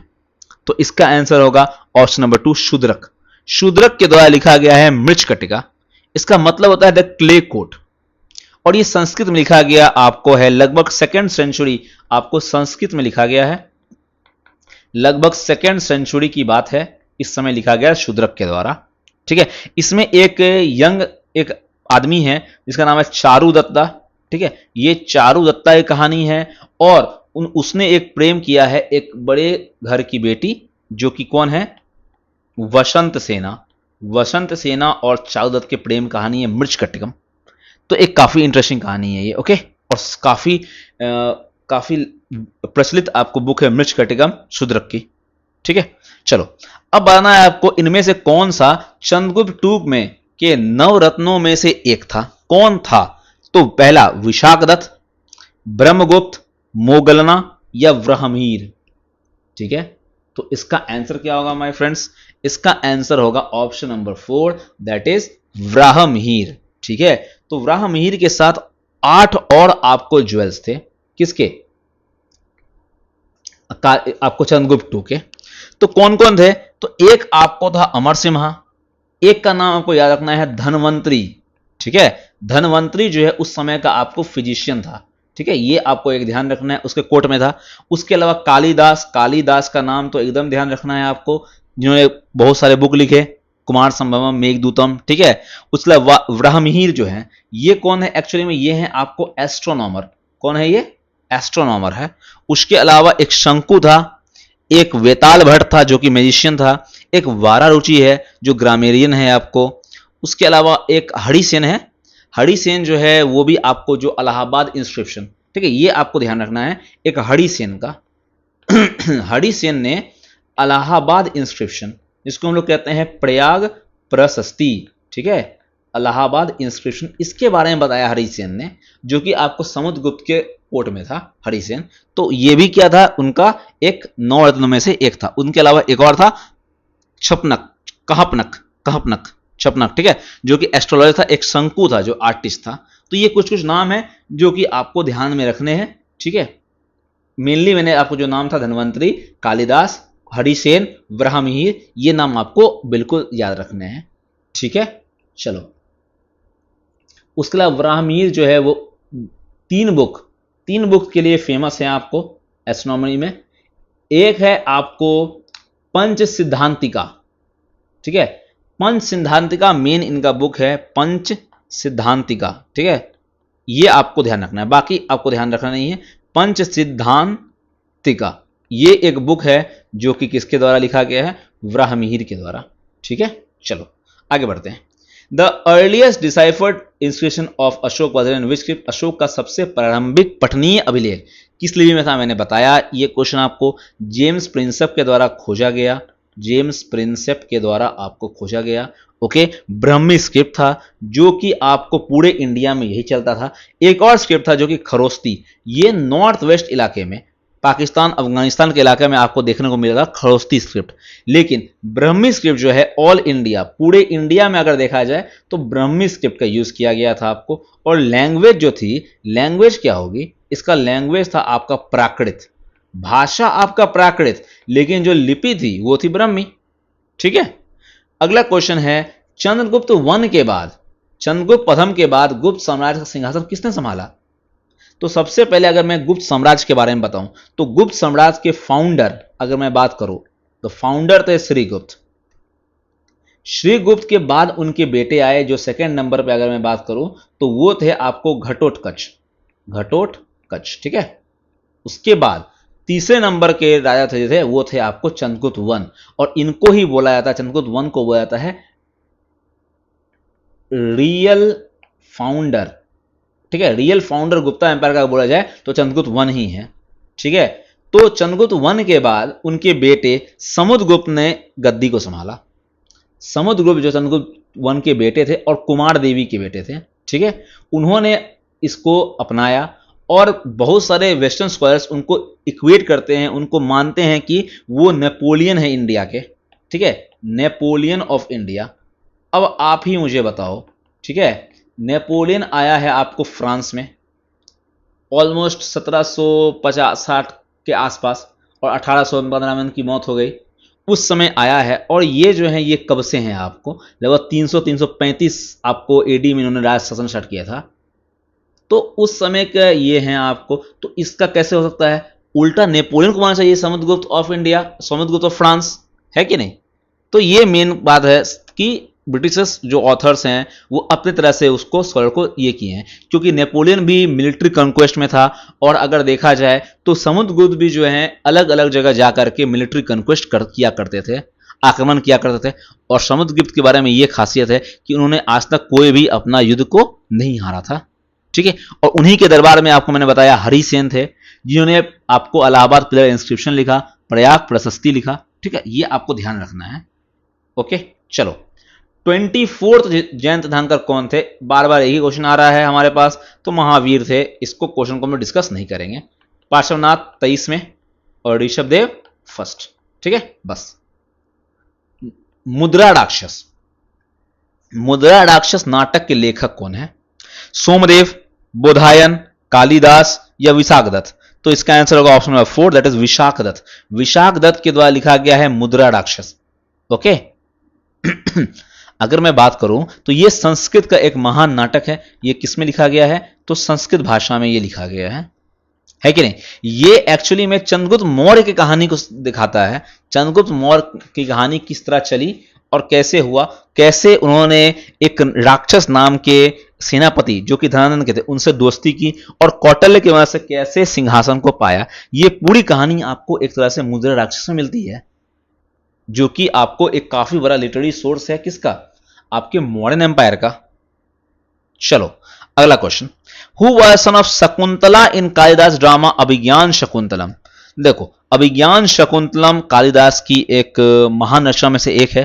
इसमें शकुंतला, ठीक है, और दुष्यंत दो दंपति थे, एक शकुंतला और दुष्यंत। दुष्यंत जो हैं क्या थे, आपको दंपति थे, और इनका ही बेटा का नाम था भरत। क्या नाम था इनके बेटे का, भरत था, जो जाकर के क्या बना, आपको एम्परर बना पूरे इंडिया का, भरत। उसके नाम से भारत नाम हुआ एक तरह से देखा जाए तो। एक्चुअली में ये नहीं है, भरत दूसरे राजा थे, किंग भरत, ठीक है। चलो ठीक है, in which state is the article of Surkotada situated. Surkotada जो है वो किस राज्य में है, पंजाब, गुजरात, राजस्थान या बिहार। तो इसका आंसर है option number 2, that is Gujarat. Gujarat में आपको पाया जाता है सुरकोटदा। सुरकोटदा जो है एक ऐसा जगह है जहां पे आपको सबसे पहली बार अगर कुछ अंश मिला है हॉर्स का एविडेंस मिला है, तो वो सुरकोटदा में मिला है। इसका मतलब आईवीसी में हॉर्स का भी यूज किया गया होगा, हो सकता है। तो इसका एविडेंस जो है हमें गुजरात के सुरकोटदा से मिलता है, ठीक है। लगभग 50 किलोमीटर आपको ईस्ट में है, ऑलमोस्ट भुज के पास है, आपको भुज के पास गुजरात में है ये, ठीक है।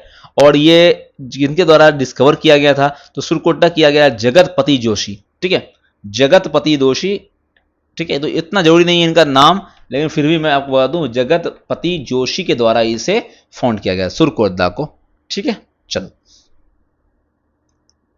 अब अशोका जिन्होंने कंकर किया कलिंगा को, वो किसके ग्रैंडसन थे, तो भाई चंद्रगुप्त मौर्य के थे।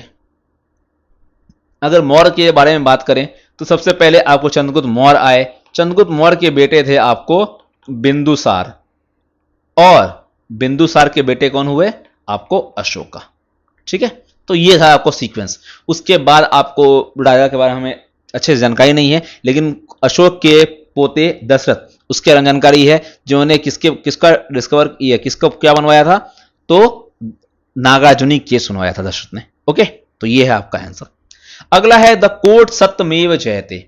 सत्यमेव जयते जो हमारे राज प्रतीक में अंकित है, एम्बलम में अंकित है, ये जो है ये किसके द्वारा, ये किस उपनिषद से लिया गया है, किस उपनिषद से ली गई है, मुंडक उपनिषद, मंत्रिका उपनिषद, कथा उपनिषद या अध्यात्म उपनिषद, ठीक है। तो इसका आंसर क्या होगा, मुंडको उपनिषद, ठीक है। मुंडको उपनिषद से आपको क्या ली गई है, आपको ली गई है सत्यमेव जयते। इसके अलावा मैंने आपको पढ़ाया था अपने क्लासेस में, क्या पढ़ाया था कि कथोपनिषद या कथा उपनिषद, ये कहानी किसकी है? ये कहानी है यम और नचिकेत की। किसकी कहानी है? यम और नचिकेत की कहानी है। ठीक है, ये आपको जानना है। इसके अलावा एक आपको तमसो मां ज्योतिर्गमय, ठीक है, एक लाइन है तमसो मां ज्योतिर्गमय, ठीक है, मतलब मुझे अंधकार से रोशनी की ओर लेके जाओ। ये जो है आपको, ये बृहदरण्यक, ठीक है, बृहदरण्यक दरण्यक उपनिषद से ली गई है, तमसो मां ज्योतिर्गमय। और एक और है आपको वासुदेव कुटुंबकम, ठीक है, चलो मैं यहां लिख देता हूं इसे, वासुदेव कुटुंबकम, ठीक है। इसका मतलब क्या होता है? पूरी दुनिया जो है, whole world is our family, पूरी दुनिया जो है हमारा परिवार है, वसुदेव कुटुंबकम, ठीक है। ये किससे लिया गया है? तो ये लिया गया है आपको महा उपनिषद से। कहां से, किससे लिया गया है? महा उपनिषद से लिया गया है, जो आपको ध्यान रखना है, ठीक है। चलो, ओरिजिनल नेम महाभारत का क्या है? तो इसका नाम है जय संहिता। क्या नाम है? जय संहिता। ये आपको ध्यान रखना है, ओके। चलो, इसके बारे में जरा हम लोग डिस्कस नहीं करेंगे, बहुत ही इजी है। धौलावीरा किस स्टेट में है? मैंने बताया, ये जो है आपको धौलावीरा जो है वो कहां पे है? तो गुजरात में। धौलावीरा कहां पे है? गुजरात में है। और धौलावीरा ही ऐसा आपको हड़प्पन साइट है जो कि 3 पार्ट्स में, ठीक है, 3 पार्ट्स में आपको डिवाइडेड है। कौन? धौलावीरा आपका 3 पार्ट्स में, ठीक है, याद रखिएगा। चलो, अगला बात करते हैं हम लोग। Who mentioned adhyaksha as superintendents in the modern administration? अध्यक्ष के बारे में किसने उल्लेख किया है? स्ट्रैबो ने, कौटिल्य ने, मेगास्थेनिस ने या प्लिनी ने? तो अर्थशास्त्र बुक के अनुसार कौटिल्य ने अध्यक्ष के बारे में जानकारी दी है कि नहीं, कि अध्यक्ष जो है सेंट्रल एडमिनिस्ट्रेशन जो संभालेंगे वो संभालेंगे सुपरिटेंडेंट, जिसको बोला गया है अध्यक्ष। और कौटिल्य अपने जो बुक में लिखे हैं उसमें बताया गया है कि लगभग 27 अध्यक्ष आपको काम करते होंगे, 27 अध्यक्ष के आसपास काम करते थे, ठीक है। तो ये आपको था किसमें? आपको बुक अर्थशास्त्र जो कौटिल्य का, ठीक है। अब बात करते हैं विनय पिटक और सूत पिटक की। ये किसका टीचिंग है? तो भाई ये गौतम बुद्ध का टीचिंग है, बुद्धिज्म से रिलेटेड है। तो 3 बुक है, आपको याद करो। पहला है सूत पिटक, दूसरा है विनय पिटक और तीसरा है अभिधम पिटक। अभिधम पिटक। सूत पिटक में क्या है? बुद्ध के टीचिंग्स के बारे में है कि नहीं। विनय पिटक में क्या है? रूल्स रेगुलेशंस मॉन्क्स के हैं। और अभिधम पिटक में क्या है? जो भी तरह का आपको पश्चाताप करना है या कुछ करना है, रिलीजियस डिस्कोर्स जिसको बोलते हैं, वो सब जो है अभिधम पिटक में लिखा हुआ है, ठीक है। ये तीनों आपको पिटक है। गुरु गोविंद सिंह यहां पे है, तो गुरु गोविंद सिंह के बारे में बात करें तो वो क्या थे? 10th सिख गुरु थे, 10th सिख गुरु थे। पटना साहिब में इनका जन्म हुआ था, है कि नहीं। उसके अलावा ऋषभ देव के बारे में मैंने आपको बताया ही कि ये पहले आपको तीर्थंकर थे, फर्स्ट तीर्थंकर थे। उसके अलावा महावीर जैन 24वें तीर्थंकर थे, है कि नहीं। चलो, द कंसेप्ट ऑफ बोधिसत्व। अच्छा, इसके बारे में क्या ही दिक्कत है, बोधिसत्व, लेकिन इसमें यह बात है कि महायान में होगा या हीनयान होगा, कि बोधिसत्व जो है वो किस संप्रदाय से है, महायान से या हीनयान से। तो भाई हीनयान जो है अपने में चेंजेस नहीं चाहता था, वो पुराना तरह चलता था। महायान बुद्धिज्म जो है अपने में चेंजेस लाया, ठीक है। तो महायान के बारे में आपको पता है और हीनयान के बारे में पता है कि महायान कौन लेके चला। तो महायान बुद्धिज्म लेके चला आपको कौन, बता दो, ठीक है। ये था, ओके, सॉरी, ये भद्रबाहु और स्थूलभद्र जो था वो किसके हैं? वो आपको जैनिज्म में है, ठीक है। महायान और हीनयान, इसमें डिफरेंस क्या है? ये चीज है कि महायान एक न्यू सेक्ट था और हीनयान पुराना सेक्ट था एक तरह से। हीनयान बुद्धिज्म जो है वो आइडल की वर्शिप नहीं करता था, और इसमें आइडल वर्शिप होती थी, मतलब भगवान को, बुद्ध को भगवान के रूप में माना गया, और इसमें बुद्ध को भगवान के रूप में नहीं, एक आम इंसान के रूप में माना गया था हीनयान में, ठीक है, ओके। चलो, कौन सा रॉक एडिक्ट जो है वो मेंशन करता है कलिंग विक्ट्री के बारे में? तो भाई 13th जो रॉक एडिक्ट है, 13th रॉक एडिक्ट जो है वो अशोका के विक्ट्री के बारे में बात करता है, डिस्कस करता है कि किस तरह से उन्होंने अपने विक्ट्री के बाद, कलिंग के बाद वॉर छोड़ा और बुद्धिज्म को अपनाया। ये पूरा का पूरा चीज जो है वो किस में लिखा हुआ है आपको? अशोकन के रॉक एडिक्ट नंबर 13 में। ओके, चलो अब ओके, ये क्वेश्चन तो पूरा है ही नहीं। कौन सा पार्ट जो है वो क्रोनॉलॉजिकल ऑर्डर में है? अच्छा, इसके बारे में आपको ऐसे बताता हूं, ठीक है। ऑप्शन मैं दे देता हूं। पहला क्यू पी आर एस, ठीक है। चलो इसको किसी तरह मैं किसी में बैठा देता हूं, ठीक है। चलो किसी में बैठा देता हूं मैं।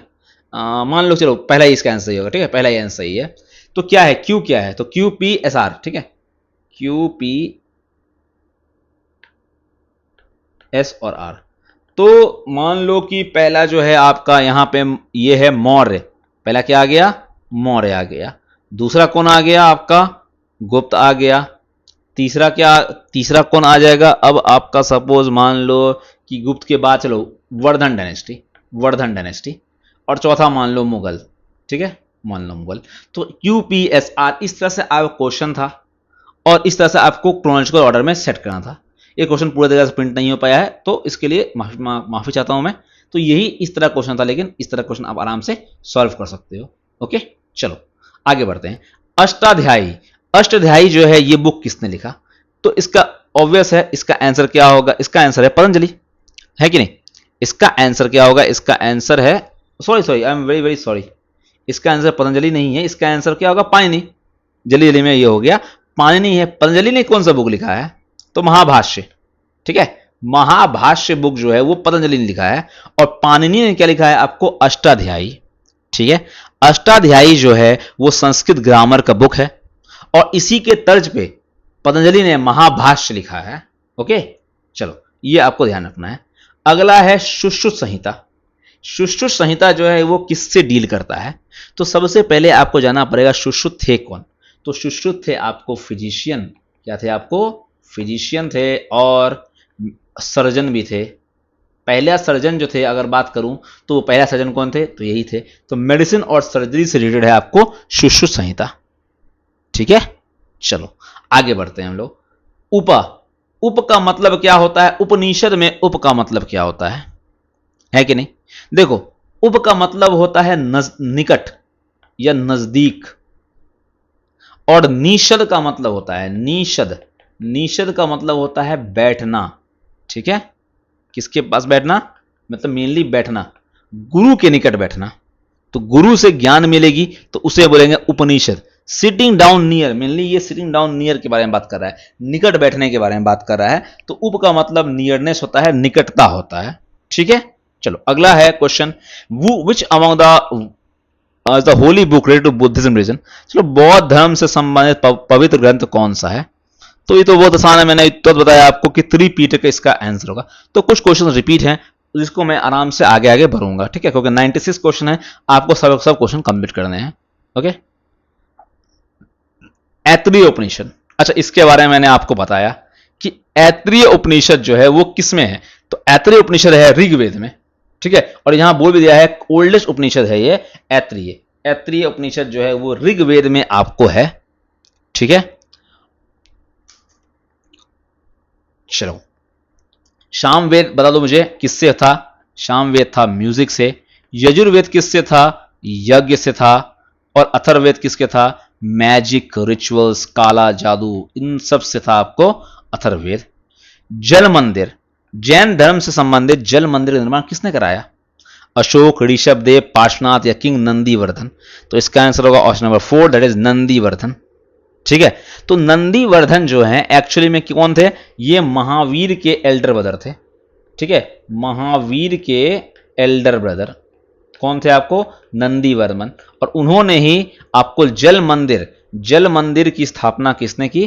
तो नंदीवर्धन ने, ठीक है, सही है। चलो आगे बढ़ते हैं हम लोग। निम्नलिखित में से कौन सा ग्रंथ वैदिक साहित्य का भाग नहीं है? उपनिषद, ब्रह्मणास, अरण्यक या पीटक। तो भाई पीटक किससे रिलेटेड है? तो पीटक रिलेटेड है आपको बुद्धिस्ट लिटरेचर से, है कि नहीं। उपनिषद, ब्राह्मणास, अरण्यक। अरण्यक जो है वो फॉरेस्ट में लिखा गया, इस नाम भी पड़ गया ऐसा क्या, अरण्यक, है कि नहीं। ब्रह्मनास जो है उपनिषद का ही पार्ट है, एंडिंग है, उसको बोलते हैं हम लोग ब्रह्मनास। ठीक है, चलो आगे बढ़ते हैं। कौन सा फॉलोइंग सिटीज जो है वो जिसमें गौतम बुद्ध ने इनलाइटनमेंट पाया, कौशंबी, बोध गया, सांची या लुम्बिनी। भाई लुम्बिनी में क्या हुआ था, इनका जन्म हुआ था, है कि नहीं। बोध गया में क्या हुआ, इनको ज्ञान की प्राप्ति हुई। ठीक है, ज्ञान की प्राप्ति हुई, ज्ञान की प्राप्ति हुई। ठीक है, तो मतलब इनलाइटनमेंट जो है वो क्या कहां मिला इन्हें, वो उन्हें मिला बोध गया में। ठीक है, और कहां मृत्यु कहां हुई इनकी, ये बता दो आप। तो मृत्यु हुई ठीक है, मृत्यु हुई कुशीनगर में। कहां पे, कुशीनगर में आपको इनकी मृत्यु हुई। चलो आगे बढ़ते हैं हम लोग। दिगंबर सेक्ट जो है, दिगंबर संप्रदाय जो है वो किस रिलेटेड है, तो मैंने आपको बताया श्वेतांबर और दिगंबर। ठीक है, इसको मैं मिटा देता हूं एक बार। ठीक है, दिगंबर। ठीक है, तो श्वेतांबर मतलब हो गया जो जो कपड़े कौन से पहनते हैं, व्हाइट कपड़े, और दिगंबर जो नग्न रहते हैं, जो कोई कपड़े नहीं पहनते हैं। तो श्वेतांबर के कौन थे, तो स्थूलभद्र थे। क्या कौन थे, स्थूलभद्र। और दिगंबर के भद्रबाहु। कौन थे, भद्रबाहु। तो ये किस रिलेटेड है, जैनिज्म से। किससे, जैनिज्म से। इनमें से कौन सा वेद जो है वो अनुष्ठानों का ग्रंथ है, अनुष्ठानों का ग्रंथ, बुक ऑफ रिचुअल्स। रिचुअल्स करना है, परंपराएं करनी है, तो वो किसमें है, यजुर्वेद में, अथर्व में, सामवेद या ऋग्वेद में, है कि नहीं। तो इसका आंसर क्या होगा, ऑप्शन नंबर 1 यजुर्वेद। यज्ञ करना है, रिचुअल्स करना है, कुछ भी करना है, उसके लिए क्या करना पड़ेगा, यजुर्वेद को पढ़ना पड़ेगा, है कि नहीं। वर्शिप में होता है, वहां पे वर्ष में वर्शिप मिलता है आपको। और इसी का अगर मैं बात करूं यजुर्वेद का ही, अगर उपवेद की बात किया जाए तो यजुर्वेद को अगर जो पढ़ते हैं, यजुर्वेद को जो पढ़ते हैं उन्हें क्या बोलते हैं, तो उन्हें बोलते हैं अधवर्यु, अधवर्यु, अधवर्यु। ऋग्वेद को पढ़ने वाले को क्या बोलते हैं हम लोग, ये बोलते हैं हम लोग होत्री। और सामवेद को उद्गात्री, उद्गात्री।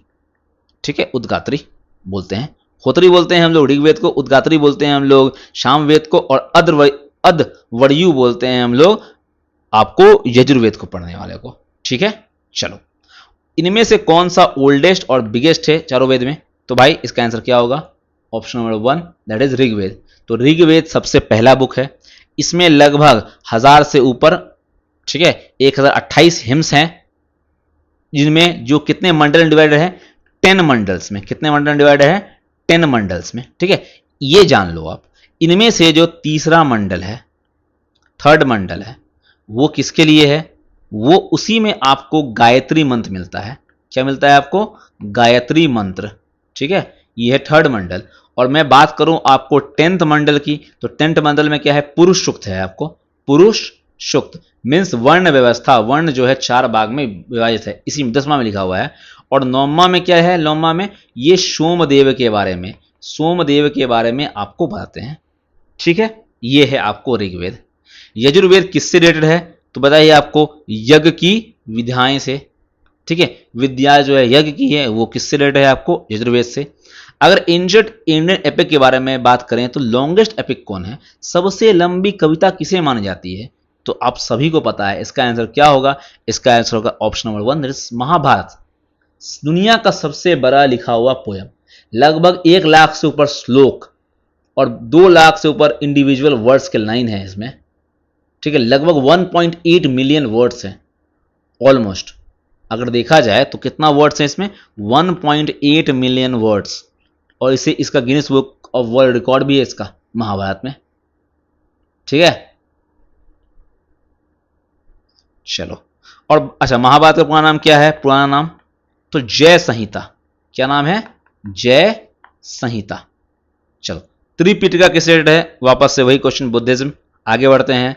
इनमें से कौन सा प्लेस एसोसिएटेड नहीं है जैन धर्म से, जैन धर्म से संबंधित नहीं है। ठीक है, पार्श्वनाथ कौन थे, 23वें तीर्थंकर। दिलवारा, दिलवारा में क्या है, जैन टेम्पल है। कुशीनगर, कुशीनगर में क्या है, महावीर की मृत्यु हुई है कुशीनारा में या कुशीनगर में, है ऐसा है? बिल्कुल नहीं। यहां पे किसकी मृत्यु हुई है? महावीर की मृत्यु नहीं हुई है कुशीनगर में। कुशीनगर में आपको बुद्ध की मृत्यु हुई है। तो इसका आंसर क्या हो जाएगा? आपको ऑप्शन नंबर 4 हो जाएगा। ठीक है, ये ट्रिक था। आपको जैन महावीर की मृत्यु नहीं हुई है, बुद्ध की मृत्यु हुई है कुशीनगर में, तो ये आपका आंसर होगा। और श्रवण बेलगोला जो है ये आपको गोमेश्वरा का टेम्पल है, गोमतेश्वरा। ठीक है, इसको हम लोग बोलते हैं बाहुबली। क्या बोलते हैं? बाहुबली। जो किसके बेटे थे? जो कि आपको पहले तीर्थंकर ऋषभ देव के बेटे थे बाहुबली। ओके, उनकी है। तो ये सब तीनों जो है वो एसोसिएटेड है जैनिज्म से। कुशीनगर में बुद्ध की मृत्यु हुई थी, इसलिए वो जो है एकोलेटेड है बुद्धिज्म से। और अच्छा, मैं अगर पूछूं महावीर की मृत्यु कहाँ हुई थी, महावीर की, तो महावीर का बताओगे तो कहाँ हुई थी मृत्यु? तो ये हुई थी पावापुरी में। कहाँ हुई थी? पावापुरी। ओके, चलो। इनमें से चारों वेद में से सैक्रिफाइसल फॉर्मूलाज, यज्ञ सूत्रों का वेद, मतलब सैक्रिफाइस करना, वो किसके लिए है? तो बार बार वही क्वेश्चन है, यजुर्वेद है कि नहीं? अगर मैं बात करूं आपको, अच्छा ये क्वेश्चन अच्छा है, ये जैन धर्म की सर्वभौमिक प्रार्थना नवकार मंत्र में, ठीक है, नमो अरिहंतनाम, ठीक है, इसका अर्थ क्या होता है? तो ये जैन में नमो अरिहंतनाम का मतलब होता है, जो हमारा पहला ऑप्शन है, I bow down to all souls who have escaped all their gati karmas. मैं उन आत्माओं को नमस्कार करता हूं जिन्होंने सभी गति कर्मों से मुक्ति पा ली है। बोलने का मतलब है ये जैन का पहला प्रेयर है, नमोकार मंत्र, जब जैन रिसाइट करते हैं, मेडिटेट करते हैं। इसमें बोला गया है कि इस मंत्र में यही बोला गया है कि जितने भी हम the souls who have escaped all their gati karmas, वो सोल जो चले गए हैं अपने सभी पूरे इससे, वो उनको मुक्ति मिले, है कि नहीं? ठीक है, तो इस तरह से ये चीज का ये पहला वर्ड है जैन, ये आया हुआ है आपको एनटीपीसी में। Okay, question. चलो अगला, बृहदारण्यक, मुंडक, तैत्तिरीय, ये क्या है भाई? बृहदारण्यक उपनिषद मैंने आपको जस्ट बताया कि बृहदारण्यक उपनिषद से क्या लिया गया है कि नहीं? बृहदारण्यक उपनिषद से हम लोग लिया गया तमसो मा ज्योतिर्गमय, याद है ना? तो ये क्या होगा? उपनिषद से। ये क्या है आपको? उपनिषद से। मुंडक उपनिषद क्या लिया गया है? सत्यमेव जयते। और एक तैत्तिरीय उपनिषद भी है, वो भी उपनिषद के कैटेगरी में आता है। ठीक है, और ये है हमारा आखिरी क्वेश्चन, जब कोई तीर्थंकर नश्वर शरीर का त्याग कर दे तो उसे क्या कहते हैं? जब वो अपने आप को छोड़ दे तो क्या बोलते हैं उसे? तप कल्याण, सिद्धशिला, जन कल्याण या निर्वाणा? तो इसका आंसर क्या होगा? निर्वाणा। निर्वाणा का मतलब ही होता है मोक्ष की प्राप्ति। मोक्ष की प्राप्ति होना, उसे क्या कहते हैं हम लोग? निर्वाणा। जब आपका बॉडी और सोल जो है, आपका बॉडी से एनर्जी निकल जाए, सोल निकल जाए, उसे हम लोग कहते हैं निर्वाण की प्राप्ति।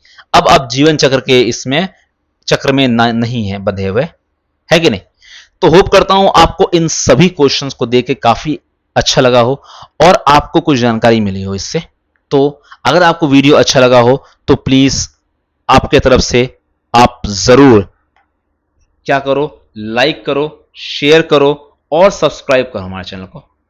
और अगर आप चैनल पे न्यू हो, ओके, अगर आप चैनल पे न्यू हो तो वीडियोस जो हमारे पड़े हुए हैं वीडियोस, उसे जरूर देखो। और आप नए अगर तैयारी में आए हो तो वो वीडियो जो मैंने स्टार्ट किया है कंप्लीट हिस्ट्री सीरीज, मेरे द्वारा किया गया है, कंप्लीट कराया जाएगा उस हिस्ट्री सीरीज को। हम लोग अभी एंशिएंट हिस्ट्री को पढ़ रहे हैं, जिसमें हमने मॉडर्न हिस्ट्री को अभी कंप्लीट किया है, मॉडर्न पीरियड को। ठीक है, और अब हम लोग स्टार्ट करने वाले हैं post modern period, post modern period.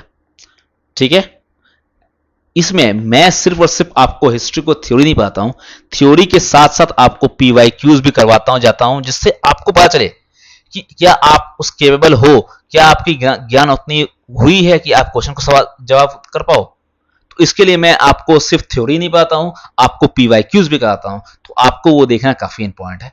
और अगर आपको इसी तरह से और भी वीडियोस एनटीपीसी चाहिए तो नीचे जाओ, कमेंट करो, लाइक करो, शेयर करो और सब्सक्राइब करो हमारे चैनल को। Thank you for watching. तब तक के लिए जय हिंद, अपना ध्यान रखो और पढ़ते रहो। Thank you.